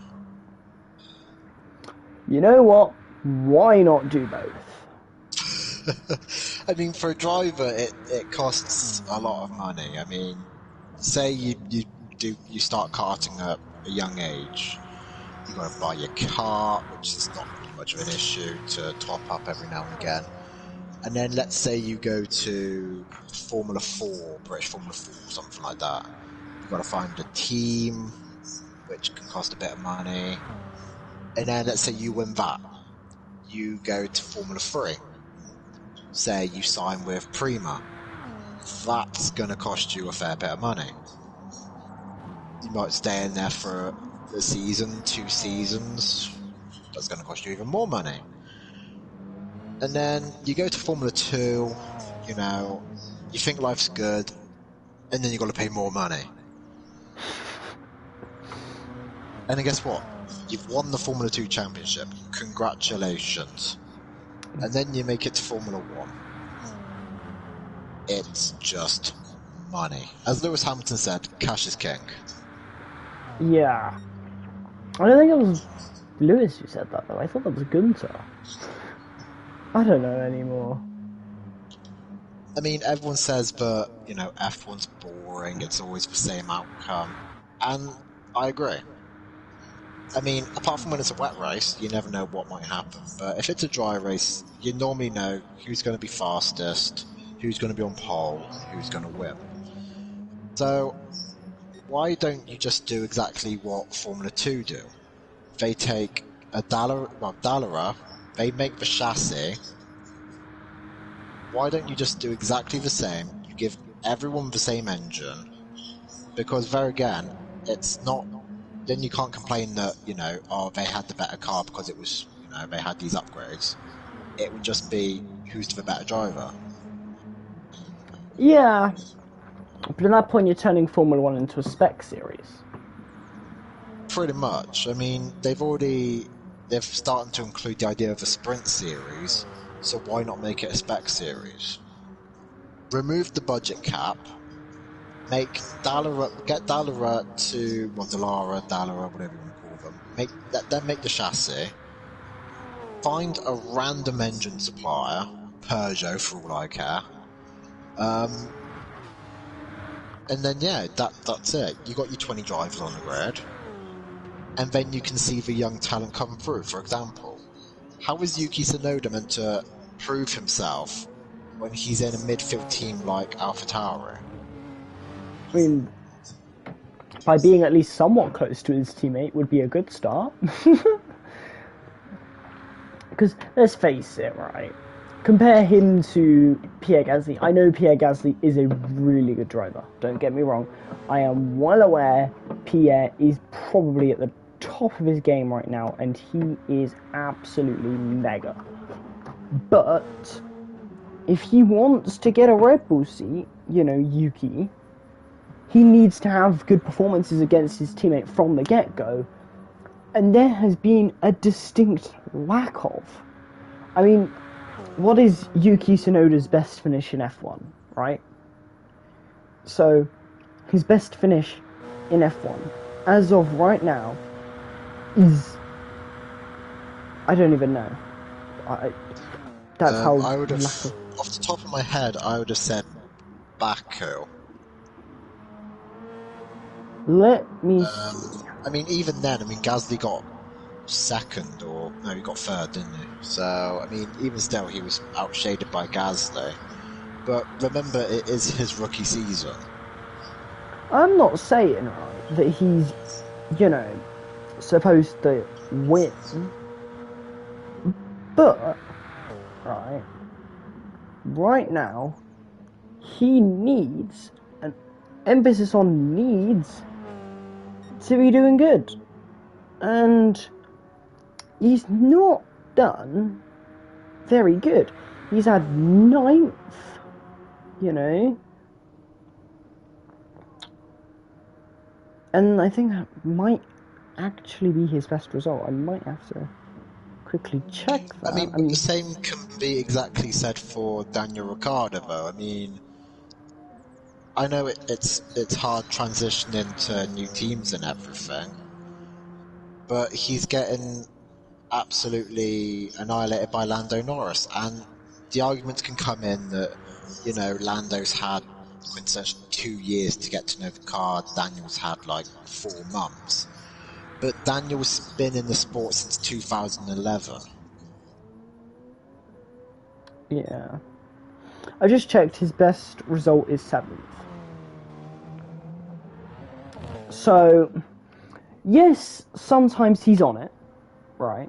And I'm not saying by any stretch of the imagination that Yuki doesn't deserve to be in F1, because I do genuinely think he is mega, mega talented. However, I do, in reason, feel he's actually come a bit early, and maybe should have been a bit later in it. Honestly, to be honest. Speaking of good talent, I mean, if we look at, you know, Formula 2, Callum Ilott, Dan Ticktum... He's not even got... Callum Ilott now has a seat, though, don't he?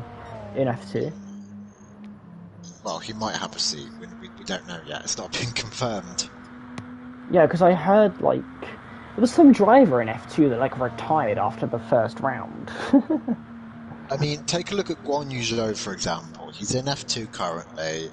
He's with UNI Virtuoso Racing, I think, last time I checked. Yeah, he's also in the Alpine Academy. He's in the Alpine Academy. Which, I mean, you're doomed to fail. He's been in Formula 2 for like 2-3 years. Yeah, I think he should definitely be in F1. I mean, I know it sounds harsh. Replace Alonso. In my opinion, he's a bit too old now.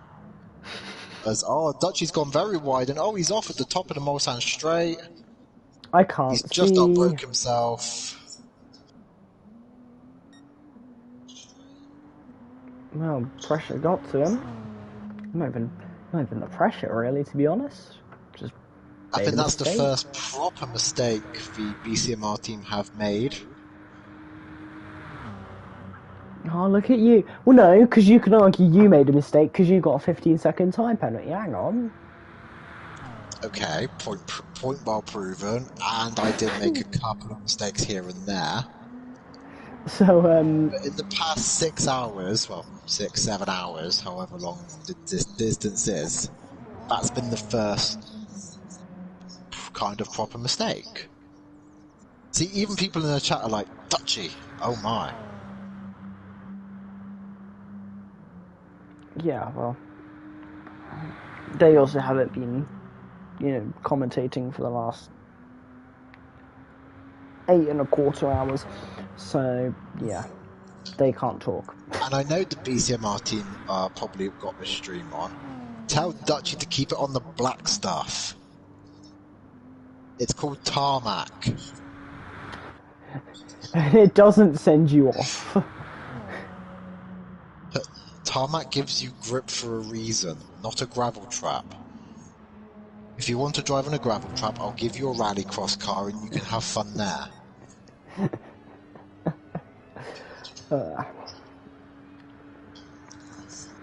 Got very distracted now.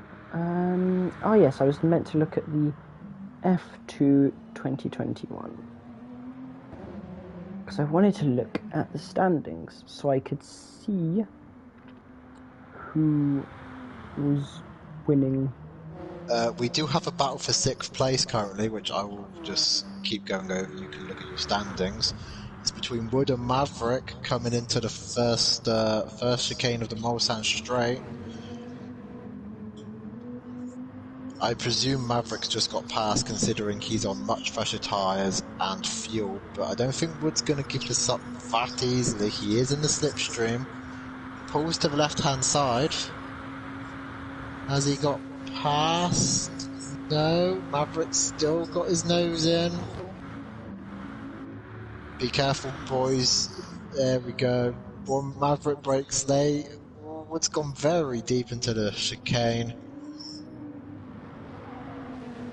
And I think Wood's tyres have gone at this point in time. Yeah. So I just had a little look, right?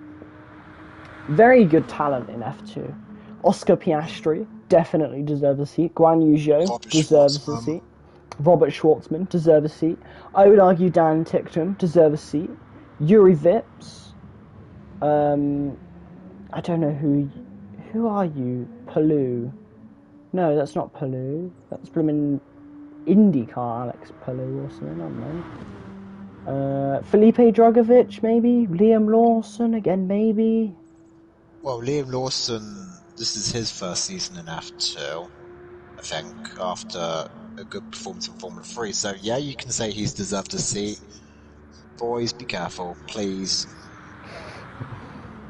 And then there's, like, the Ruvela. He doesn't deserve it. I think there's a lot of just... There are some really good drivers that deserve a seat, and they just don't get one. It just goes down the drain. I mean, if I can take Alex Albon, for example, had a great start of the season in 2019 for Toro Rosso.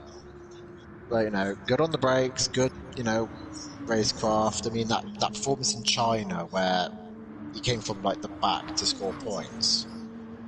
And then, Gasly has a bit of a bad start the season at Red Bull. They do the swap.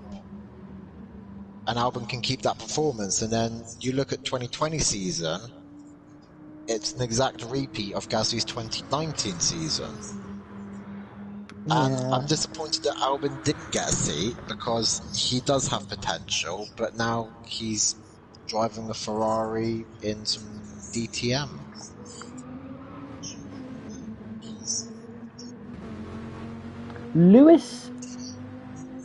Alonso over Lewis, Stoffel over Alonso, Button over Stoffel, Checo over Button, Magnussen over Checo, Magnussen the GOAT.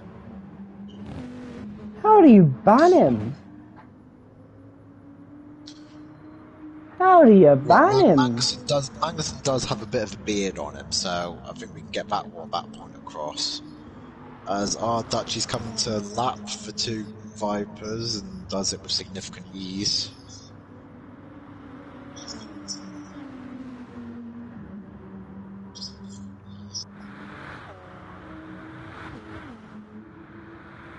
Dan Schneider, 8.2 seconds worth of penalties. Wiggly Star, you drive alongside Dan Schneider. Maybe relay the message that we were trying to tell Dutchie.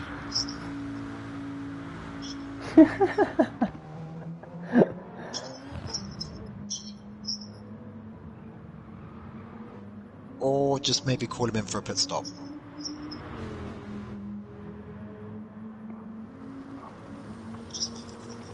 I just don't like how controversial that is.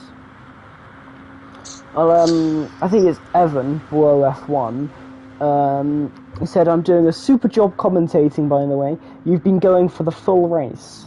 I was like, thanks. I'm not going to do any more after this tonight, at least. I plan to do 6 more hours tomorrow.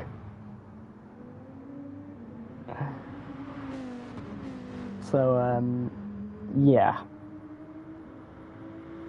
I am goated on the commentary, mate. And this as well. Can you imagine just tomorrow, halfway through the stream, loses his voice?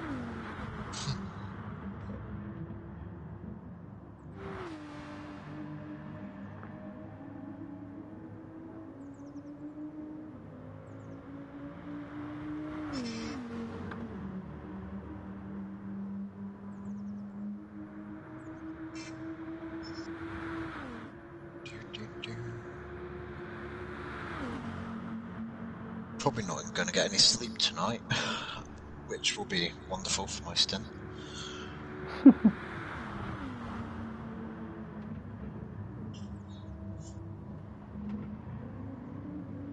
And after having a off moment at the top of the Mulsanne Straight, Dutchy is now back into his rhythm and back into the 3-minute 20s. Wow.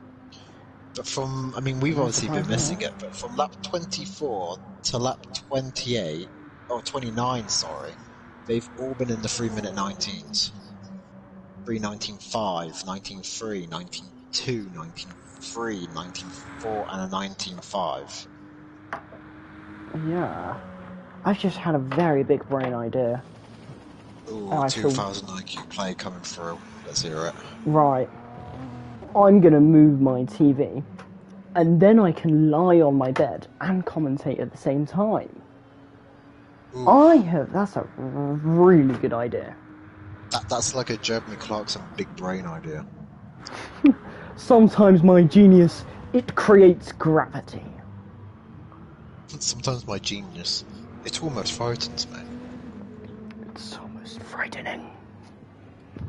Yes. But, I mean, I have pillows. The Vipers are still so close to each other, and I mean, I just don't know how. Right. I am now in an absolutely great position here. I am led on my bed. I can just about read the screen, and I've got my phone in my hand in case I can't, so I can zoom in.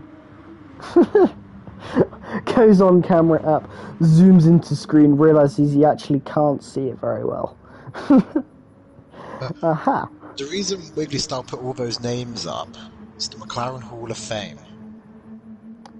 Is it? Yes. Lewis and Alonso were obviously there. Well, Lewis was at McLaren from 2007 to 2012. Alonso was only with him for a year, same as Stoffel, well, 2 years for Stoffel. Button was there since 2010 until 2016. I'm not counting the one-off race in Monaco. Checo was in 2013 after a brilliant season with Sauber, and then Kevin Magnussen was with the team for 2014. I might know a little bit about F1, only a little. Well, you said about Play Dutchy being back in the zone. I'm surprised he still hasn't got into the 118s. Well, Dutchy still needs to make another pit stop yet, so obviously probably the plan would be fresh set of tyres, not so much fuel as what he did before, and then absolutely, well, just thrash it. Yeah, because I bet Play Dutchy has actually probably done it intentionally, can run a little bit later into this stint, should help him out a little bit later on, I think, maybe. I think the reason Dutchy went off is because he was just trying to provide some entertainment. We're trying to keep us entertained. I'll just go off the track once and we'll just make it 10 times entertaining. Yeah. Well, I am very calm right now because I am just led here on my bed. Right? Phone in hand in case anything important happens. And I am just chilling. If anyone wants to see any specific driver, just let me know, you know. Because we are absolutely chilling. There's basically no battles. So if you want to get your driver on the screen, now's your chance. We are doing requests to see drivers. Yes. So if you want to see your favourite driver, first subscribe to the Gavra YouTube channel, drop a like on the video, and then we will put your driver on the screen for you for about 5 seconds before we get bored. But there you go, you've seen your driver. Yeah, that's exactly how we're going to do it here at Big Brain Incorporated. See, that's an ingenious bit of playing now. I promote the channel and then screw the person over that they want to see their driver.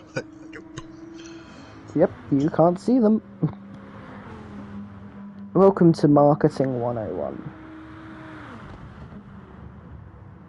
fine. No one requested to see any specific driver, which is good. That you catch into a BMW that has his hazard lights on.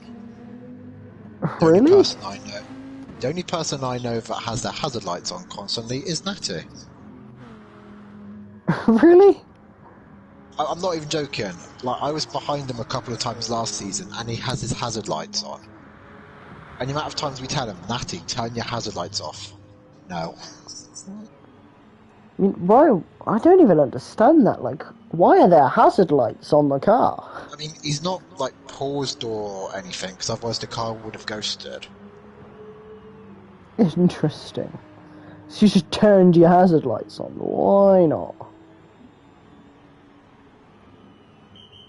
Deadline 24th. If you can hear us, maybe, I don't know, turn the hazard lights off? As Spuds came into the pits for his second pit stop, and he's picked up bumper damage. So that might be costly in the future. Who knows? What's the bettings that the hazard lights don't get turned off? Very likely that they will not be turned off.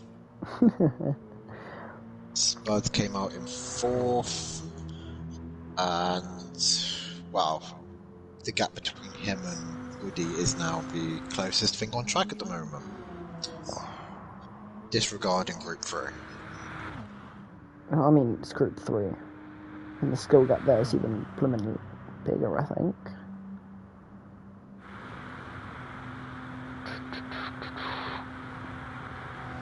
I mean, I was actually very tempted to, 1, do the full 24 hours on my own, and 2, in an Aston Martin Group 3 car.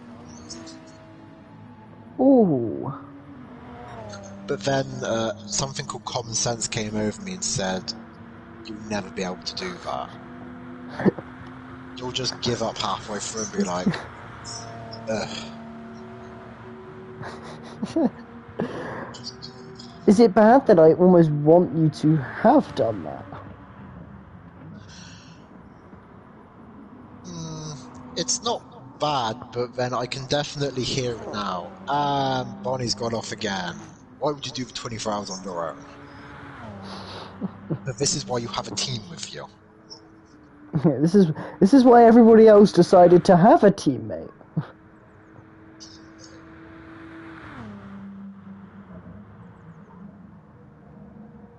The question is, why did you stupidly decide not to have a teammate?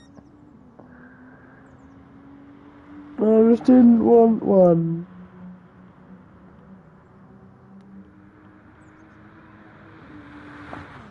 Dan Schneider's 7.5 seconds worth of penalties. So my advice has not been taken. Okay. No feelings have been hurt during the last 10 minutes. If you don't mind, I'm just going to cry in the corner for a while now. No problem at all.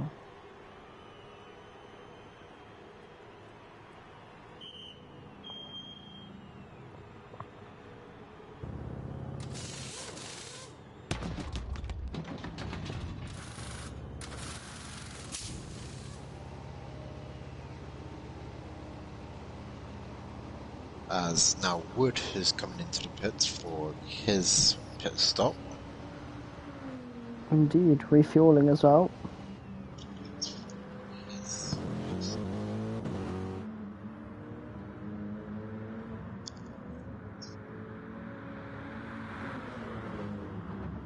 I have bad news. What's the bad news? The hazard lights aren't off. I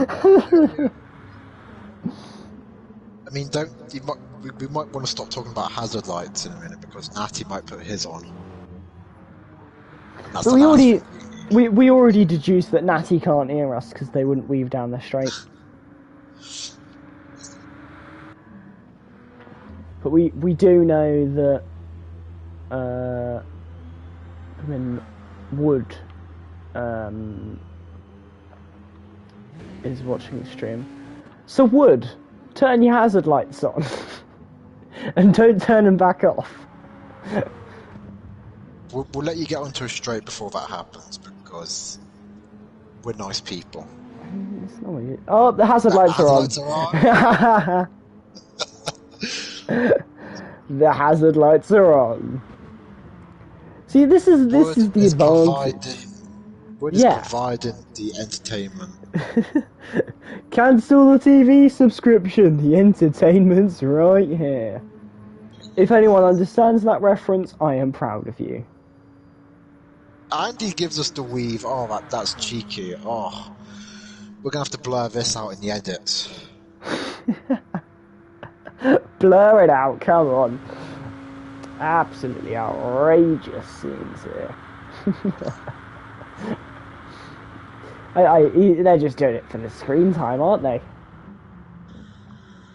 I wonder though, if we ask them to crash... please don't actually do that because I said it. I feel really bad if you did. Last lap, play Dutchie's time of 3:20.1. I just looked at N-Spud in 4th, 3:19.8.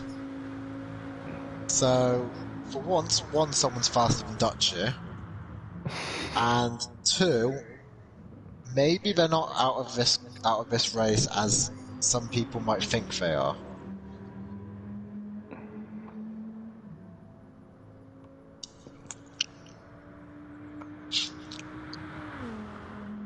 Oh dear. We're still getting weaves down the straight, hang on. Oh no, we're still getting weaves. He's a legend. Driver of the day goes to Track Stars in Group 3. Yeah, absolutely. At this point, right, they are in a great position, because the chances are they aren't going to get 6th, right? The chances are also, actually, I don't know, because, I don't know, potentially, Maverick might have to pit again, in all fairness. But, like, they're just having fun, they've got the hazard lights on, they're weaving down the straights, they're having a whale of a time. If someone is from the Group 3 Track Stars team, or Track Stars in general, can tell us what time it is right now in Australia, can you do that please? Because, yeah, I mean, there's quite a big time difference between the United Kingdom and Australia, because right now it's 10:35 in the evening. this should be about midday. We should be getting about there.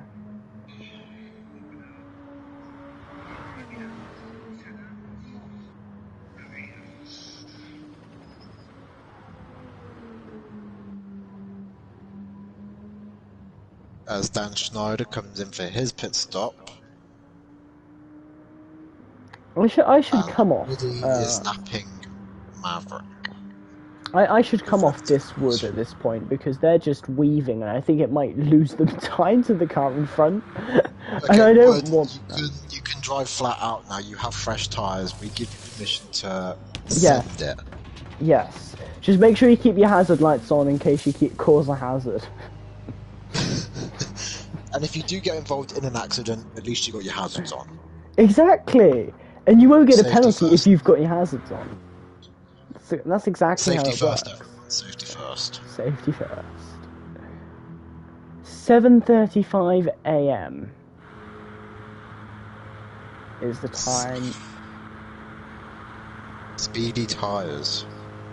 We've still got 7:35. We've still got hazards on for deadline, by the way. Oh my god, Smules has hazards on too. Oh no. Have we pretty much, apart from Maverick, we've convinced the entire Group 3 race? Yes. Someone get Maverick to put his hazards on. I don't know if anyone like from his team's in a party with him or what, but someone get him to put his hazards on. Byron, have we accidentally started a revolution here? We have accidentally started a revolution. The safety revolution. No crashes when everyone's got their hazards on. And Deadline is now ghosted, so I don't know whether there is the driver driving that car at the moment, but they are now belonging to the property of Ghostbusters. Oh, I just want Maverick to put his hazards on. And then we've got the entire GR3 field with hazard lights on. I mean, you've still got 57 minutes left, Byron. I mean, I'm pretty sure he might put his hazards on. Yeah, but we gotta get him, like, somehow to notice. Oh, I've just had an idea. A big brain one.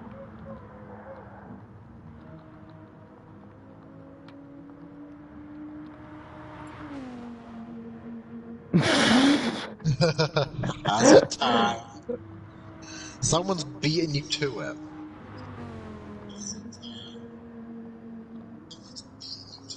Now, if you're in BCMR, you might be crapping yourself right now when you see hazard time. Yeah, that sounds like I'm gonna cause an incident, like, kind of thing, yeah. I told him to put hazards on. If we don't get hazards, I'm gonna be a bit annoyed. We should just ask everyone to put the hazards on at once. I mean, next night you should just easily be able to put on his hazards. Alright, I'm gonna go into Natty and... oh god. I'm gonna go to Natty and ask him to put his hazards on for the boys. For the boys, obviously. We need hazards. We should try and just get... in one of the lobbies, we should just try and get everyone to put their hazard lights on. Oh, this is my new objective. Natty's pitting this lap, just for inside references. Oh, okay. I mean, how do you know that? Hang on. Oh, you're on this stream. The Virgin Racing team are on Plan Z. Natty's got the hazards on. He's got the hazards on. Has he? Way! We got the hazards! Right, now, how do we persuade Woody to put the hazards on? Just ask in the in-game chat, I guess. If they're not streaming there. Or you should just say, everyone put hazards on. Oh, Maverick put hazards on! Hang on. Have we got everyone on hazards? The entirety of all of Group 3 is on hazards. Is Smooth still on hazards? Yep. Yes!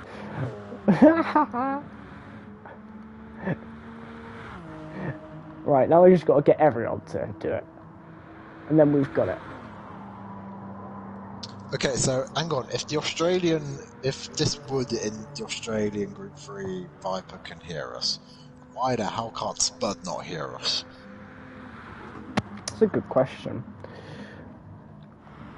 I don't know if they're like in like a different, maybe same house, different rooms or anything like that. But if you're in the same team as Wood and have ability, Spud, I mean Wood, be careful. Dutchie's coming behind you, and trust me, you do not want an angry Dutchman. Oh, I do wonder, can we get everyone to put their hazards on? Dutchie's pushing the Viper around the corner. Oh, if we manage to get everyone to put their hazards on, we have achieved... Natty's boxing on Plan Z. Oh, Natty, you've turned your hazards off. That's a disappointment. Oh. That's a betrayal of the highest order.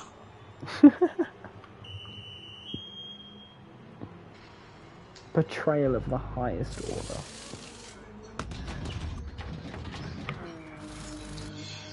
So, what was the gap that Toussaint had over everyone else? They've got a BMW, we don't have to turn them on. Who's that for? Because Deadline's already got them on. right? I'm pretty sure it's if you're on a PlayStation controller, they don't have blinkers. True, They Germans don't understand what that means. But we will just say let's try and keep chat to a minimum in the actual in-game chat because we have now started a revolution. We've started a revolution. Oh, hang on. Right, Deadline or Spark and Senna. If you're on a controller, you want to press the big black touchscreen button. I think. I think it is. It's been a while. It's been a while. It actually has been a while. I mean, literally a few hours ago, you know. Also, X90G's got engine damage and front end damage. Oh, he just came in for a pit stop as well. I think you might need the hazards on there, Natty. He's got the hazards on. He hasn't, I don't think. I don't think Natty has got the hazards on. No, Natty hasn't got the hazards on, but I think Natty should have the hazards on. Come on, you've got carbon fibre that's missing from your car. Come on, you're going to be slow. Hazard lights are needed, mate. I am outraged. I like how they were like, how do we put them on? We have BMW.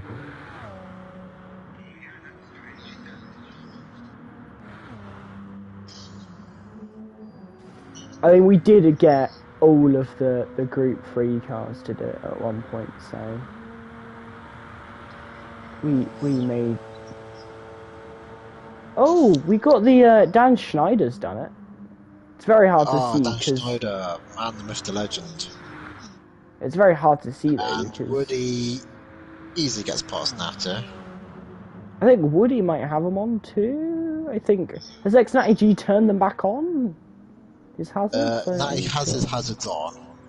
Does he? Try to look at Woody. You can see the little things on the rear wing just flashing.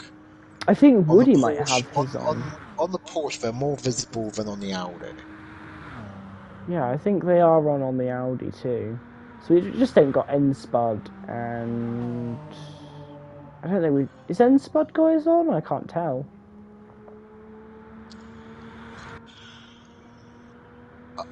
It gets from bad to worse for the Virgin Racing team.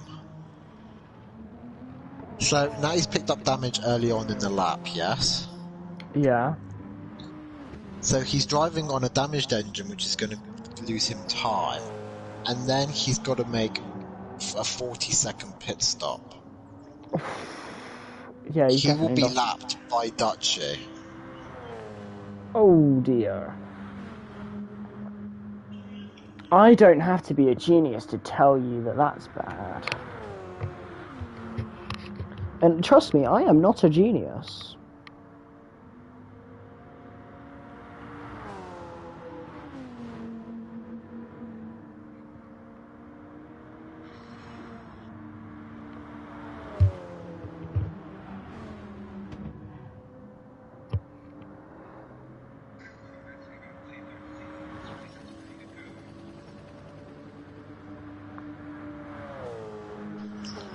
Dan Schneider overtakes Natty, but Natty goes into the pit lane.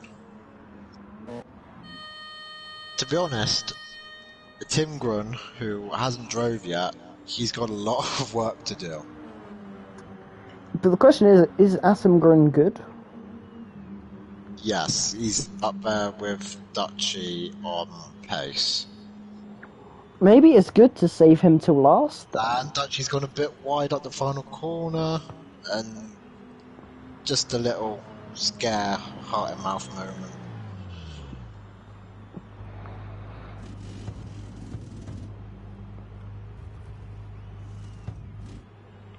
So, Natty has been lapped by Play Dutchy, unfortunately, because it was going so well for them as well. At least he's still got his hazards on. I think that might become a more permanent feature later on.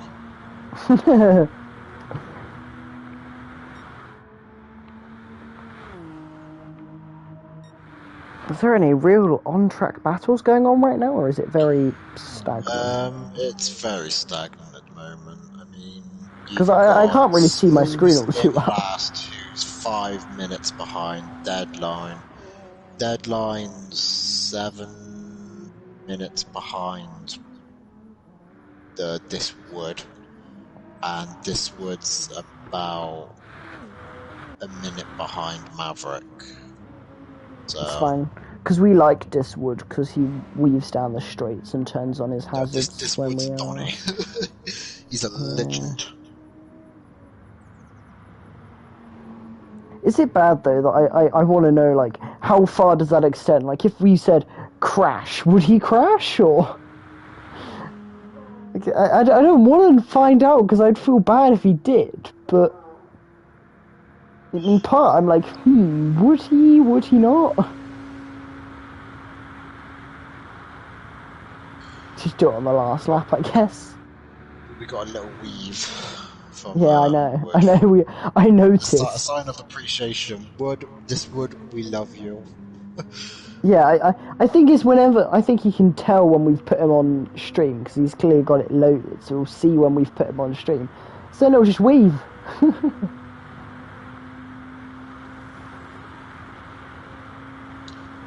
Quick penalty update. This was at 7 minutes past 9. Obviously, we know about car 95, LMP1. Car 22 in the Porsche, I presume that's Group 3, as Smalls has hit the barrier. They've been given LLP 3. Now, I don't know. And now Maverick's under investigation for causing a collision in Lobby 1, I think it was? Yep. Why are all of these things getting investigated so late? So Maverick's under investigation for causing a collision with Lee's in Lobby 1. And then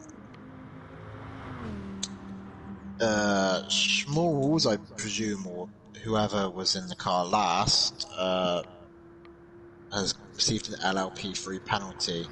Or that could be the LLP1 from... Well, not LLP1, sorry. LLP3 from Stint 1. Oh, Schmalls nearly collects X90G. They both went exactly the same way, and... Well, I hate to think of what would happen to that poor Porsche. Yeah. What's the gap from N-Spud to Woody? It is that amount on screen, which I cannot read. So, N-Spud and Woody, the gap is 48 seconds. There you go, that is your answer. I am lying on my bed. Got slightly more worn tyres and has about a quarter of a tank less fuel than Woody. So, I mean, if Woody can, go faster... Add some go faster stripes. At the moment, he is 2 seconds a lap slower. What you got to do? Add some go faster stripes. Done. Yeah, those Mustang stripes.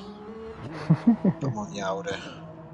Bright pink as well, because pink's the best colour of all. Obviously. Kind of Racing Point pink is just... Whew.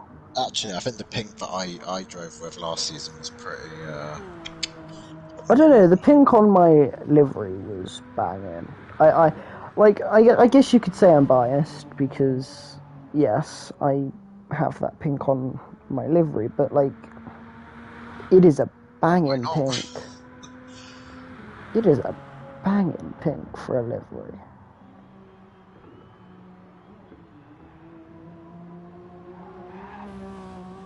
Oh, N-Spud nearly lost it. Also, what is an LLP3? How big of a penalty is that? If I'm right in saying an LLP3 is 50 seconds worth of penalties. If I can find it in the Discord, I will relay.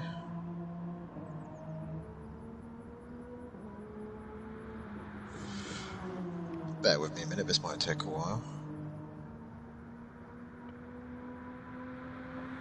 Yeah, fair enough.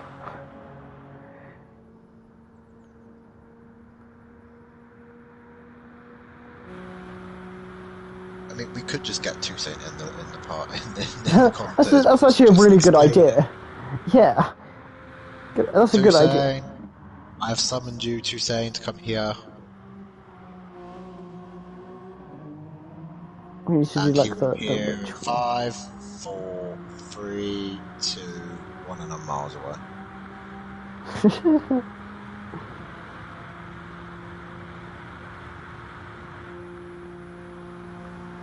Will he ever show up is the question. The question which must be asked. Hide and seek, good morning. Well, it's good evening / good night over here. I hope you've had a great night's sleep, so I can show you some.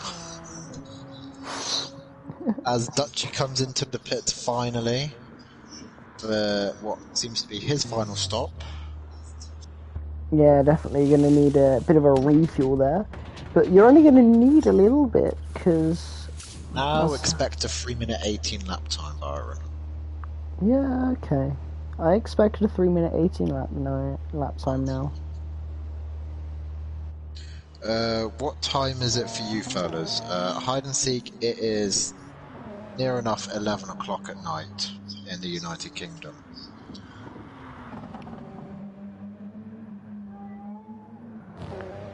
It is indeed near enough.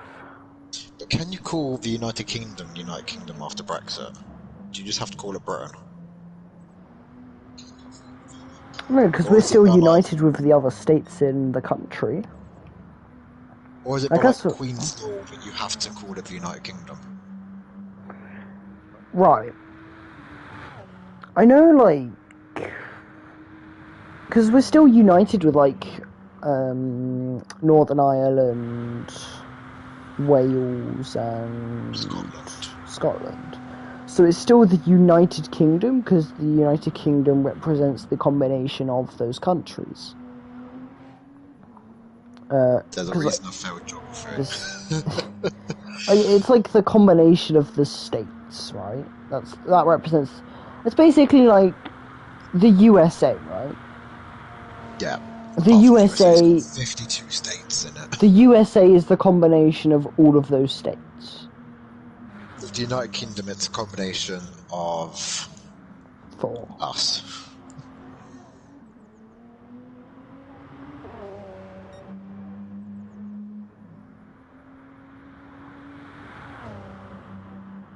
Also, there aren't 52 states. There are only 50.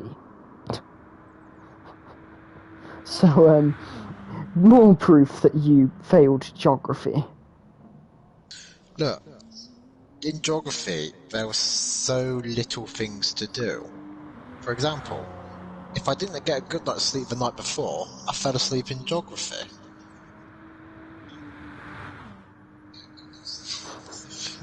It's not my fault. It wasn't my fault the geography teacher was boring. But the majority of the time we were just having music on and watching DVDs instead of learning. Understandable. Have a good day. I mean, did you do it as a GCSE? Yeah, GCSEs. You know, it's year 11, you're meant to be focusing, there's me. On the table, it's like, wake up! It's fine, my English teacher was much better. She had a popcorn machine. Like a literal old school popcorn machine, you know, like the... Hang on. I'll find an image. Right, because...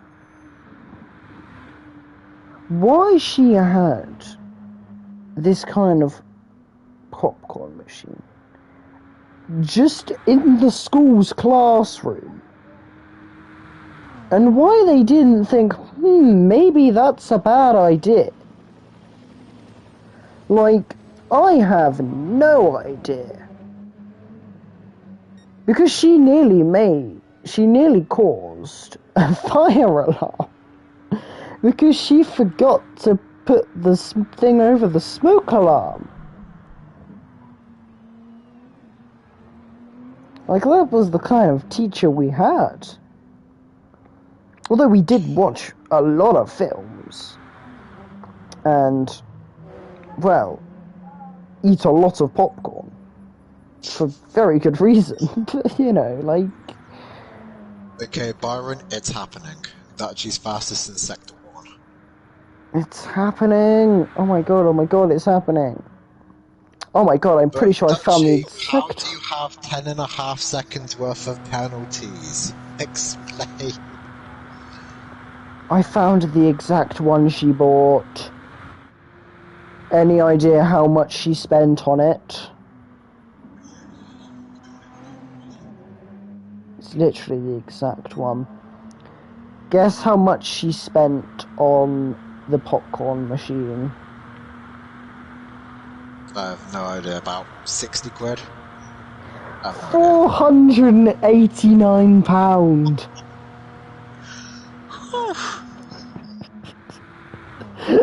I know! £489. Dutchie's now a 10th up in the 3rd sector. I've sent you the Oh, that is an old school popcorn machine. It's an old school popcorn machine. She'd even give us during like our assessments. During during like the few assessments we actually did, she would do us popcorn. Is that a genuine place? Hang on, Liam. I mean, also I just realised the irony that I am gay, just massively. But please tell me that is. I also just searched Liam Island instead of. Right. That's a genuine place. I've heard of worse places than that. That's a place in Ireland. I need to go there. Wow. I mean, actually... Is it very popular, Liam? That's a good question. That is a very good question. Is it popular? Although I've heard, like, apparently, LGBTQ isn't, like, a big thing. Dutchie's 2 temps up. It's going to be an 18-8 at the moment. Oh, of course it is. And now he's got 11 seconds worth of penalty. Jesus Christ. You're going to get to the last lap and he's going to have to slow down to snail pace. Why is that a genuine name for an island? It is a 3 minute 18.5.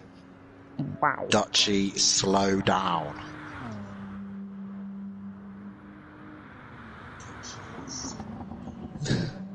It's not very popular. Oh dear. 11.5 seconds. No.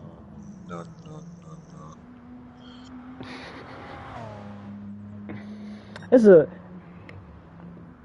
a mountain.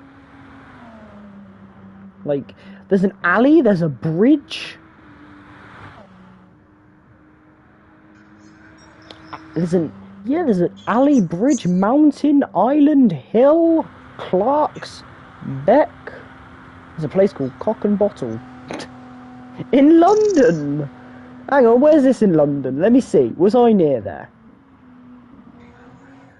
Right. I was not near there. Okay, so Dutchie has came into the pits, which means Natty has unlapped himself, but at the rate Dutchie's going, Dutchie's gonna re-lap Natty.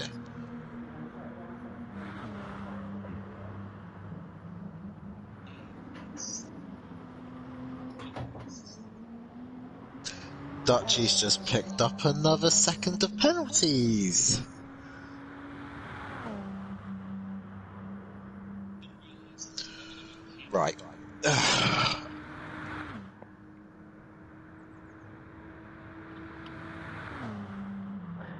as I said, Dutchy is going to have to like crawl across the finish line. So I don't even think it matters about X90G because he could get a lap, but those penalties are going to throw him so far, like back behind X90. So I've just said the most British thing ever. Go on. It'll pop up in a minute. Slow down, you muppet.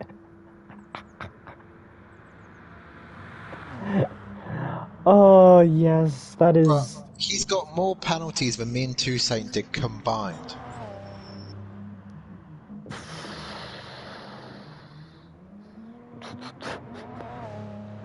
That's to really be honest, bad. I will give...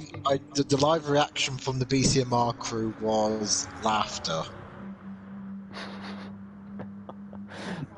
Is it bad? I'm not surprised. Seems like there's a lot of banter in the team. Oh, it's not bad. It's not bad. It's mostly just fun and laughter. But you know, when we decide to be serious, we can, you know, put a serious face on. But we'll still just joke around. Yeah. Hello, no Punterino. Play Dutchy is no good. Punterino. 12.8, 14, 15.3. Dutchy. 30th. It's an 18.8. I know. A 13. I can't read. Okay, 30, I can understand you going for fastest lap, but... How many corners did you have to cut to get that lap time? Jesus. I'm watching that footage. I mean, I was watching on Bob with that entire lap and I wasn't paying attention. Well, I can say for a fact that he cut the final two chicanes. I did see that, yeah. Which is probably where a lot of that time was yeah. That's probably where a lot of that time was gained. Byron, it went from 11 to 13 and then to 15.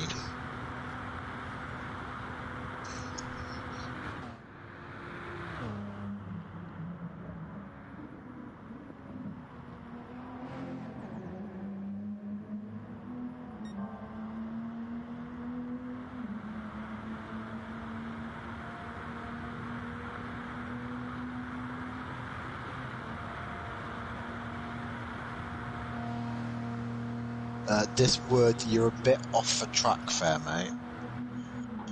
There are something called curbs. It seems this Dutchy lad is quite quick. Yes, he's quite quick, but he can also be, penalties. Yeah, that's the word I'm going to use. I won't use another word for, family-friendly content.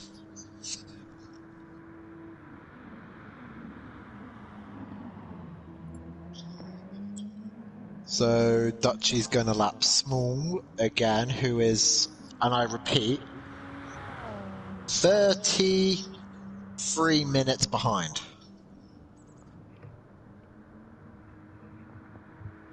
So by the time Small would catch up to Dutchy and unlap himself and overtake him, I could run down to the shop and back.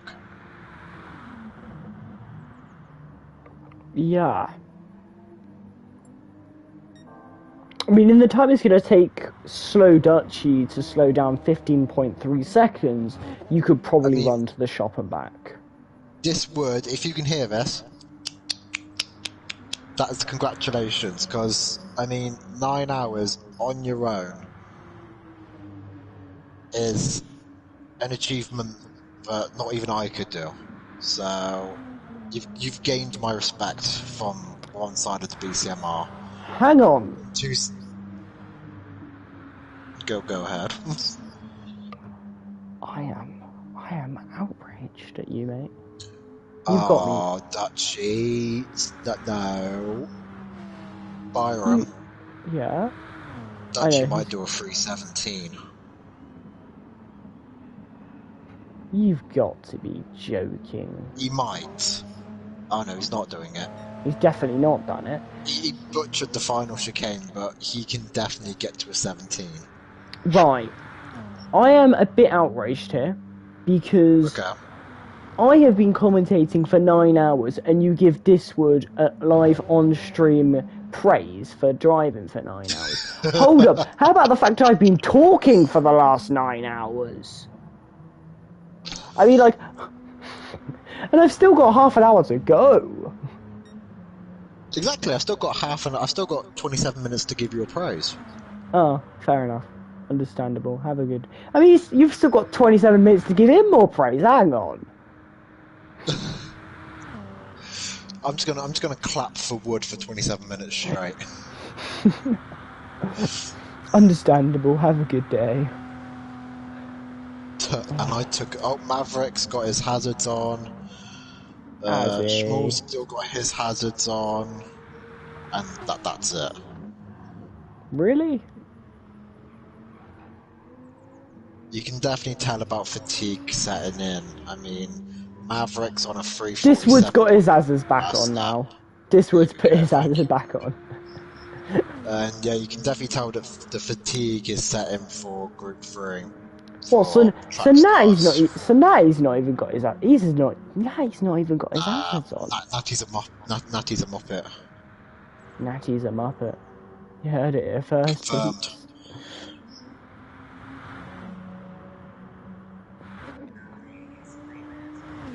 Right, on the last lap of the Grand Prix, I want Diswood to crash.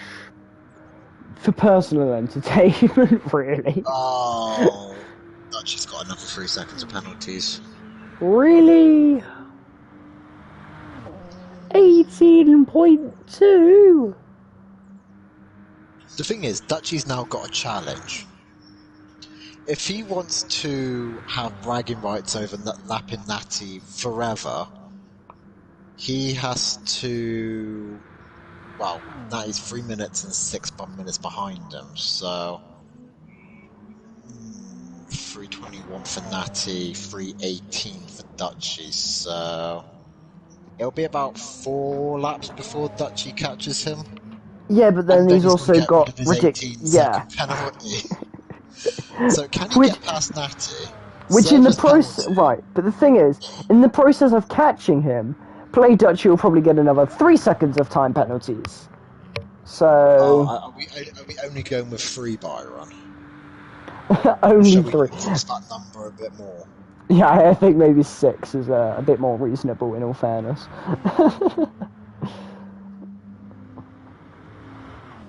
No, I think the genuine pace, if not corner cutting, of Play Dutchy is probably about a 119 high. But if you just cut every corner like they're doing, well, then you can go into the 118s if you want. Oh, nearly. I mean, penalties 18.1 as it stands on lap 47. Also, we might end up getting more laps here than we have before because of, well... Toussaint, I know you've got the stream somewhere. Atom Grown wants you to check Discord for something. Because I know he can hear me at some point. Oh, there's some in. Oh, Smalls, I'll crash for your entertainment even though the competition is fierce around MME. I think I was meant to say me, but... The question is, where are you going to crash it? Also, the question... I didn't ask you to crash. No, we didn't ask you to crash. Yeah, but... we asked Diswood. Hang on. I mean, at least we know some people are paying attention to the stream. I mean, we could just end up last lap of the race. They both crash. They're paying more attention to the stream than they are to their driving. I mean, that's not meant to be happening. In all fairness, Mules is like, you know, quite a way away, like almost 2 laps behind P8. So I mean, it can't get much worse there.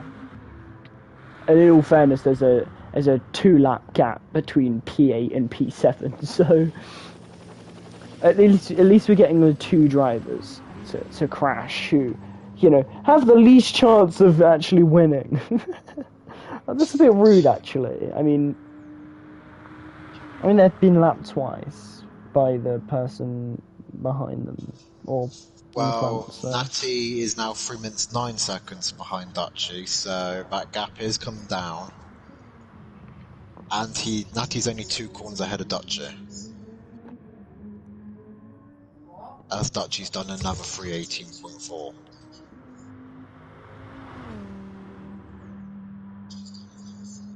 Yeah, very interesting. I unplugged my headset by accident as my mum was going down the stairs, so she went, "What?" And I was like, I just unplugged my headset. I did hear that in the background, just, what? Yeah, it's because I unplugged my headset like a bit of an idiot. So I tried to move my controller. God, so far, Natty is lapping faster than second place Spud by 3 tenths.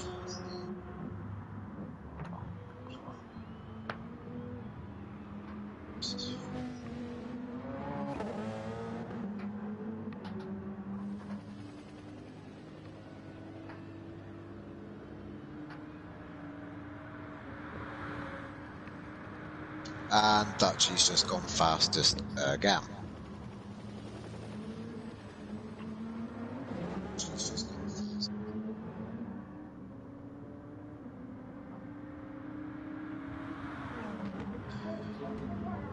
I think somehow me and the entire BCMR squad are gonna have to tell him to slow down. Like, somehow force it in his brain. Not gonna lie, Porsche's probably not the right car. Smalls, the Porsche isn't that bad around Le Mans. But compared to the BMW and the Viper, it was the bad choice. But again, it's team preference, so...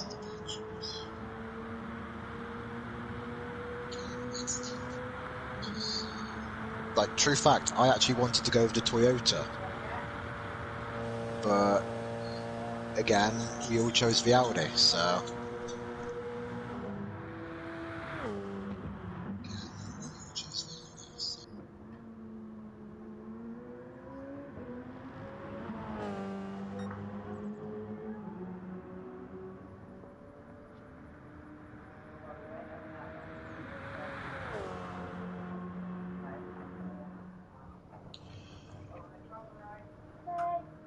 Right. I am becoming increasingly bored. Ugh. Come on, play Dutchy, do something. Get more penalties. Dutchy, can you pull off to the side of the track and do some donuts for the fans? Yeah.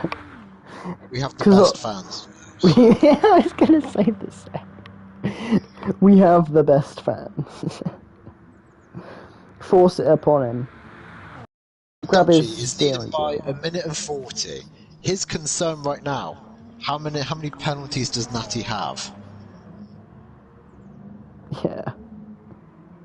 Like, you know, like, or, like, you know, are we going to be, like, what's everyone else's fastest laps? It's, no, how many penalties does he have?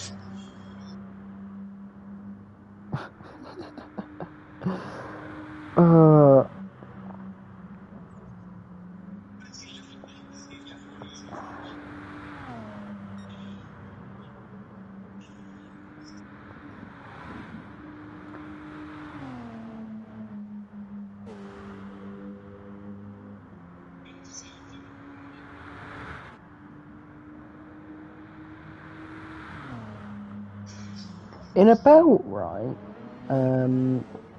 Oh no, it's happening. Natty's getting the blue flags.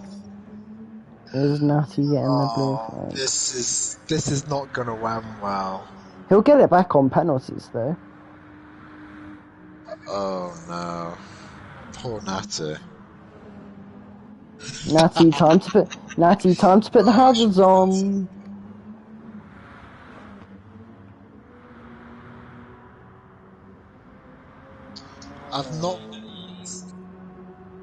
I've not been harsh in his chat, but I have just put he's gaining on you.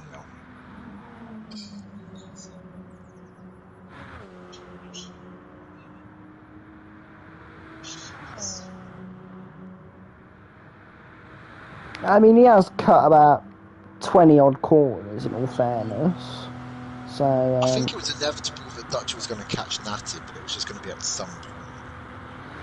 Yeah, but we didn't exactly know he was going to cut 20 corners to do it.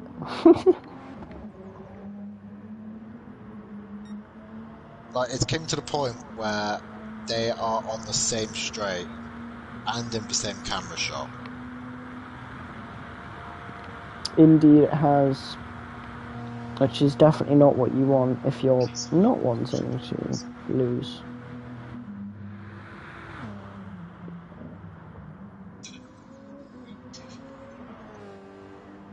Again, Natty's got the blue flags. I've asked him, will you let him by or not? No. That would be my answer as well if I had Dutchy behind me. No, I'm going to race him instead. Force him off the road and give us something to commentate. The thing is, coming into this race, we thought that Virgin Racing were actually going to be our biggest rivals. Yeah, they're not proving to be that. Just putting that out there. I know I'm not exactly smart, but I can figure that one out. I mean, I know Dutchy's going to be my teammate next season for Season 4 of GT Sport, but I would not let him past. That sounds so bad now. No, it's the honest truth though. Like, you're not always going to let, your other people through. That's the way it works, and, sometimes you do want to fight people. I think Natty's going to hold the record for the most amount of times the blue flags have been shown out for him. It's now been an entire lap, and he still hasn't let him past. Oh well.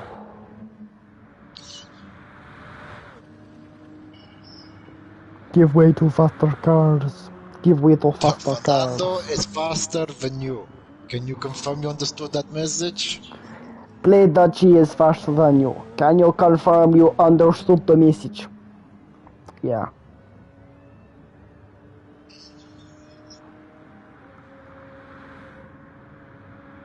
Oh, there's been a yellow flag. Who's gone off? Deadline. Oh, it's the BMW and the Porsche. They've had a contact. Oh. I mean, I know I said have a crash, but like... I guys, said the last lap. lap. Make it, like, when we're actually watching you guys, because... Yeah, come on, at least give us a bit of... All I hear is Byron go, ooh, and I'm like, okay, what?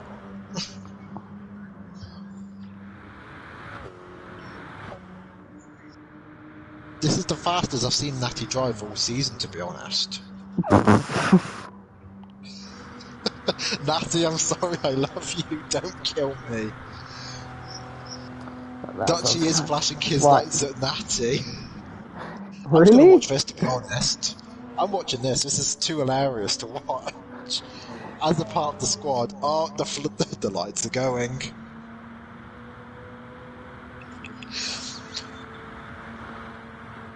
Blink of the lights, why not? This is to put Natty a lap down, and Natty's gone to the inside line, and Dutchy goes straight past. Oh!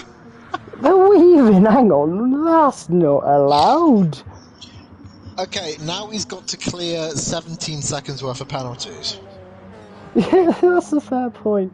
I mean, in all fairness, he only really has to clear about 15 of them. Because ex-Natty has penalties too. Yes, but Natty only has 1.6 seconds. Oh, Natty, late on the brakes.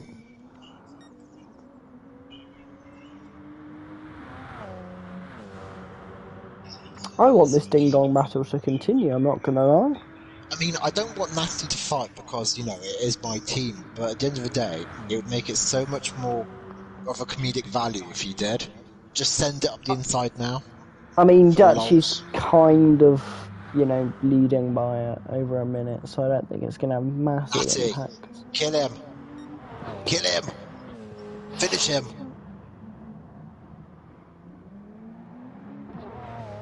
Finish him.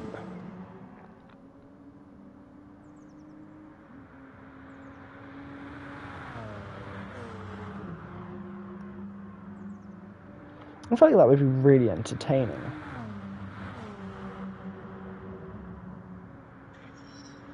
It'd be like, I don't know. I just know it'd be fun.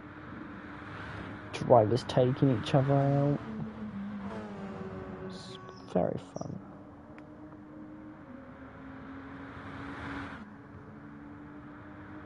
To be honest, this is the most fun I've had in actually a while. And I'm not even racing. Well, not yet anyway, but... Have you got a second stint, mate? Yes, I have a second stint. I will be on at 5 o'clock in the morning. Did the first stint, and I've got now I've got to wait until 5 o'clock in the morning. Interesting. Or nothing but whatever's in my fridge and some Coke. Oh dear.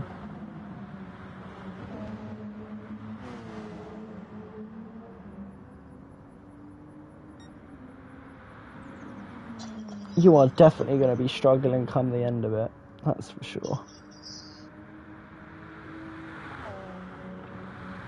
You're going to be like, need sleep, need everything. Wouldn't be surprised if we don't hear from you at all tomorrow.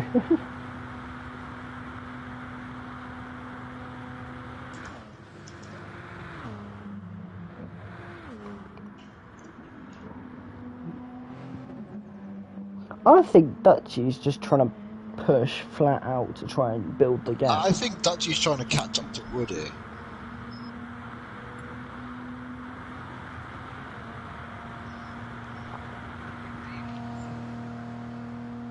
Kill him, finish him now.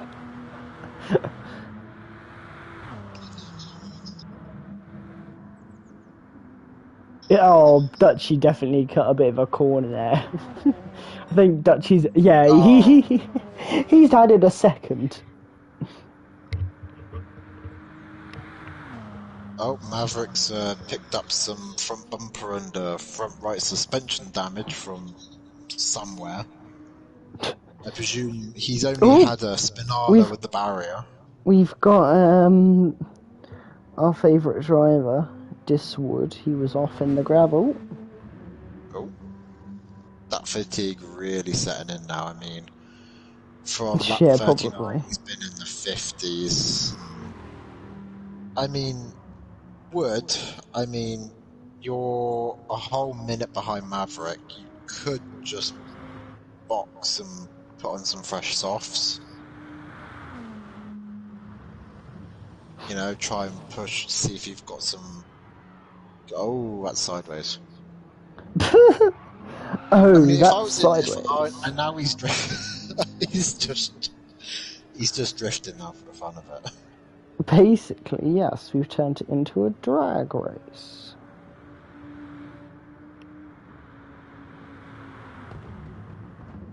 But the question is, I want to know, where in 9 minutes is Dutchy going to get rid of 19 seconds worth of penalties and stay ahead of Natty? I mean, what if he crosses the line with the penalties?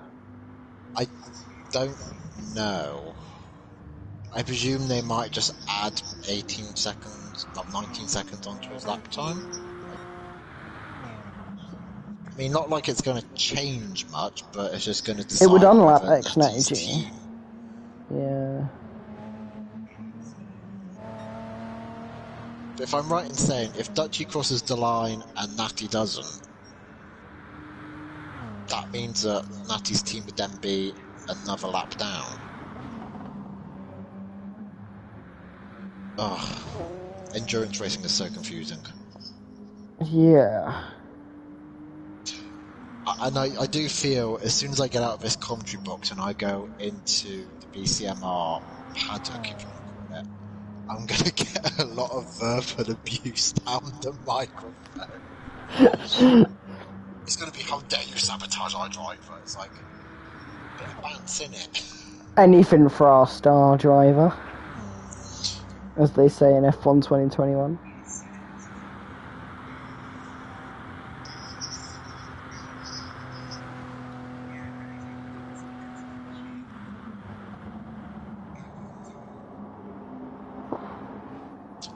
I mean, this sounds pretty delusional, but if Natty can gain 13 seconds in 2 laps, he'll get ahead of Dan Schneider. On penalties? Well, Dan's got 7 seconds worth of penalties. Natty's got, rounded up to 4.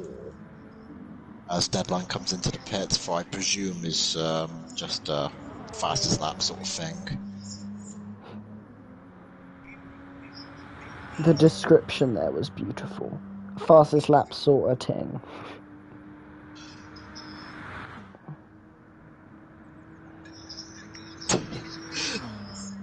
Dutchy is now got 21 seconds worth, 22 seconds of penalty.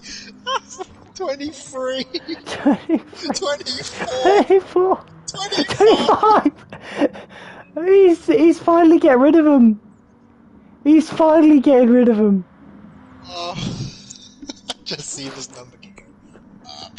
I'm just like, oh god. He's gone down to 18. Oh, and Natty's now unlapped himself. Dutchy stopped serving his penalty to hound after Natty again. Oh, I think I might be what I just think he might just keep on. How did he end up with like 27? What did he do? Just went up. These two are telling Dutchy to let Natty go. I don't think he wants to comply with that team order, though. I mean, he's on 18.1 seconds of penalties. I mean, it's not like they're gonna get much because, I mean, Dutchy's a minute and 55 ahead of Spud, so you might as well just serve. He could go in, serve his penalty here, stop on the track, go into the pits, and bolt for a fastest lap. Like, why are you chasing him? I do not understand this. As a driver, I do not understand why you're doing this. There's no logical sense. I don't know, I think he might continue to add to his penalties as he tries to get past X90 again. I mean, it gives us some entertainment to commentate on now. Yeah, at least we've got something to commentate, because, well, most of this has just been a bore fest. He served a little bit of his penalty there. Please slow down. There's no... What effort are you... What reward are you going to get from lapping Natty? I lapped X90G twice because I let him go past. That's exactly what it is. Are they thinking what I think they might be thinking? I think Dutchy might be trying to get past X90G to put him a lap down. As now he goes past, on the inside. Why would they want to put him a lap down? I think just to probably make fun of him later on. I lapped you not once, but twice! Dutchy's got 2 times fastest already. That's rubbing salt into the wound.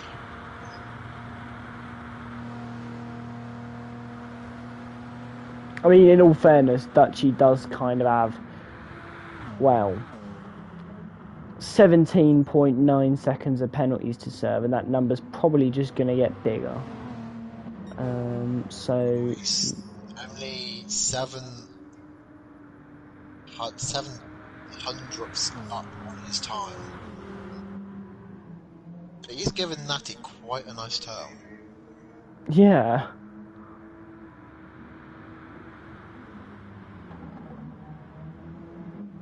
be honest, when I do my shift at 5 o'clock, I'm gonna forget where the braking points are. Oh, it's gonna be interesting. I think I'm gonna struggle a bit because I'm gonna wake up tomorrow and the grid's probably gonna be completely different to what it was now. BCMR just last on the grid. It's like, wait, where? Yeah. How has this happened? But then I'll just remember it was you. Maverick just is leading the entire field. Yeah. It's just like, excuse me.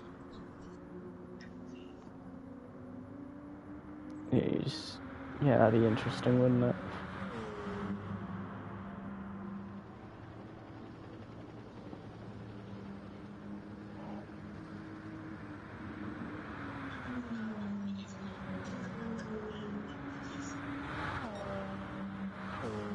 Oh, there we go.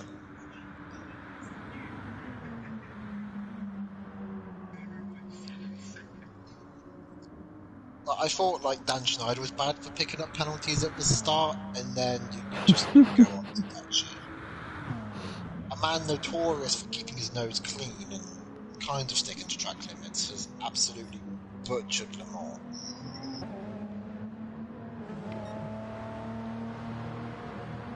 Some would say it's good butcher, some would say it's bad. Some would say it's both.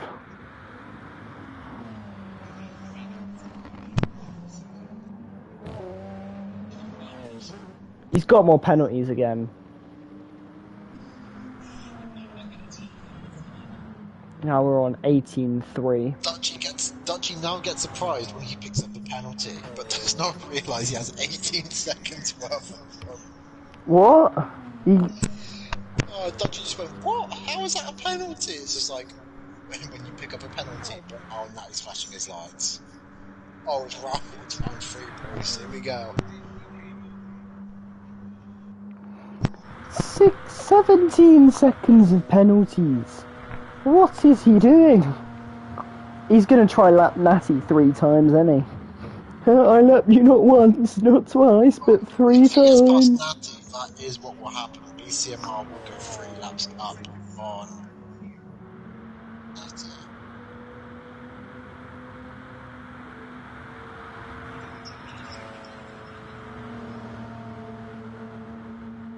Has Dutchy finally came to reason and trying to serve a penalty? Is this a newfound thing for him? Probably not.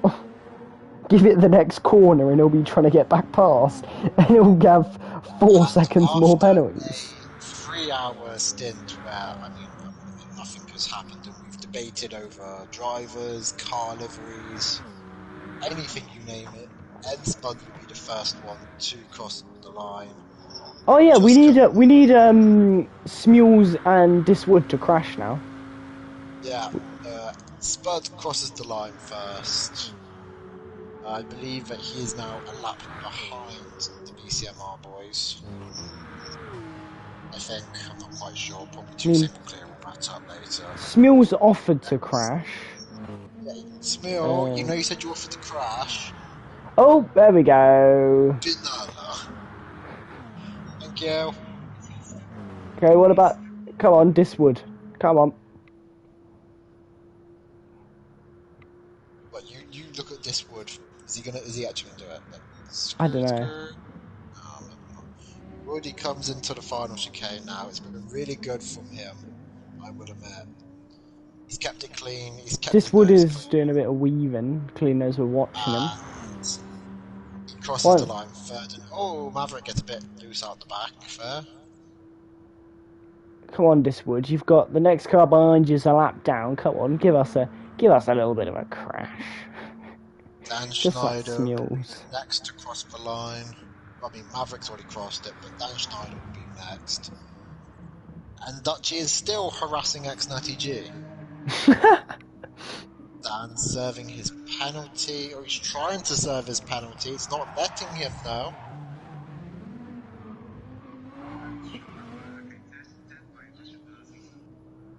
And Natty gets past, but obviously the penalties mean that Dan Schneider will come back past. And now Dutchy is finally serving his penalty after what seems like an absolute eternity. 2 hours later. There we go. Oh, Dutchy is so bad you did a 3-minute 43. Boo. Finally, I think last but not least, Schmools is crossing the line now. And Oh, this wood didn't hit a wall. He's done a great job. He's not hit a wall. He's done a 9-hour stint. Yeah, but he's not hit a wall. I'm outraged. that is the highlight. Oh, hang on. I'm sorry, Byron. Congratulations for doing a massive. Oh, he's crashed. He's done it. There you go, Byron. You get some praise now for your heroic efforts for your stream. I mean, I left it until 1 minute and 30 of the lobby left, but you know, and that's a very sexy reverse there and across the line. Beautiful. Oh, that concludes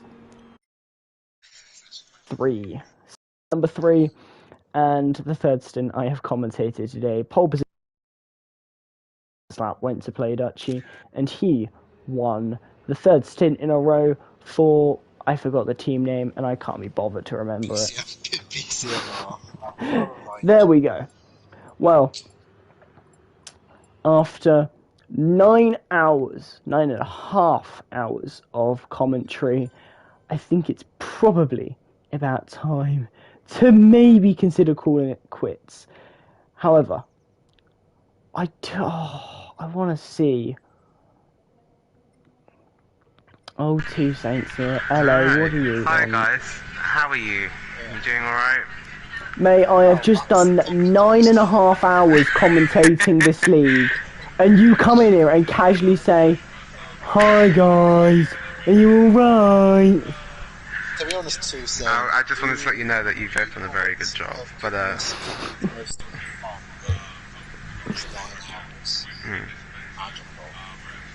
Well, yeah, my recent evening's been stressful, but everything is still running relatively smoothly, although we are horrendously behind schedule.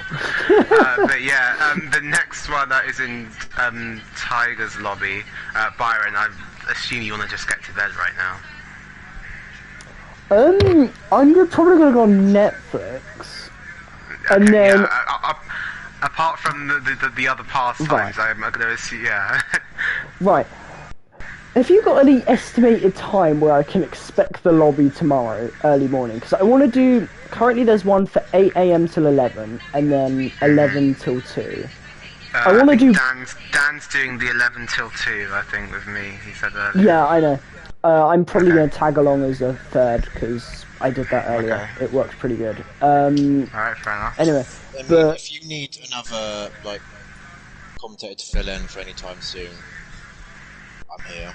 No, stop throwing your hat in the ring. I need to do 15 hours total. Like, I literally count as well. Why do you want to do 15 hours? Because it makes me look cool. Yeah, exactly. But yeah, have you... Right, I'm guessing because we're being delayed, like, a lot. We'll probably end up, like, come tomorrow. The last one's... at the moment, the last stint's going to be 2 hours long, not 3. But the last, if it gets too far behind, I'm going to have to make the last 2 stints 2 hours long. Oh, so we're just going to shorten the last stints if need be. Yeah, we'll shorten the... Yeah. I don't like that, because I think it should be a total of 24 hours of racing and not... Yeah, it still will be. No, because that would be 24 hours... No, because it would be probably 23 hours of racing and an hour of wasted time. Like, well, you know, between lobbies. Hours of wasted time, yeah, so like, you know. Well, I don't know. That is the way that we're gonna run it, unless people have massive objections, and I don't mind changing it. Well, consider me as one of those massive rejections, and I'd stream for 9 hours straight. So I'd hope I'd be a pretty big figure in that vote. So. All right. So. Alright, I'll let you guys head off, and I'll just put this stream on live timing only. Yeah, good. Alright, cool. Cool, I'm literally about to end the stream now. Right, I'm gonna mute you quickly too, Saint, so I can say goodbye, because your mic is very weird. It's got lots of static, and I don't like it. That's not good. Well, that concludes my 9, nearly 10 hours of commentary. Mental stuff. Guess what? I'm tired, as you'd expect. I started this at 2 p.m. and at 11:42 p.m. in the UK, I am about to say goodbye. It's been a pretty crazy first 3 stints. I'm pretty sure you can agree. My voice surprisingly hasn't gone. I still feel like I can talk tomorrow and do some more commentary then. So be prepared, because overall, hopefully, you end up with about 12 hours of commentary from me, maybe even 15, depending on how it goes. But anyway, besides the point, thank you all very much for watching the Gavra 24 Hours of Le Mans stints 1, 2, and 3. I have been Byron, and I have been commentating for 9 hours, and I have had enough right now. I just want to sleep, so I will see you very soon when Gavra Racing returns. Stint number 4, 5, and I believe 6 will all be just live timing, so there won't be any commentary over it. Unfortunately, they can't book me for 24 hours straight, so unfortunate for them. But I will catch you at about 8 a.m. tomorrow morning for the next stream, which I'll be doing, which should run from 8 a.m. till 11 p.m. So I'll see you then. See you later. Goodbye.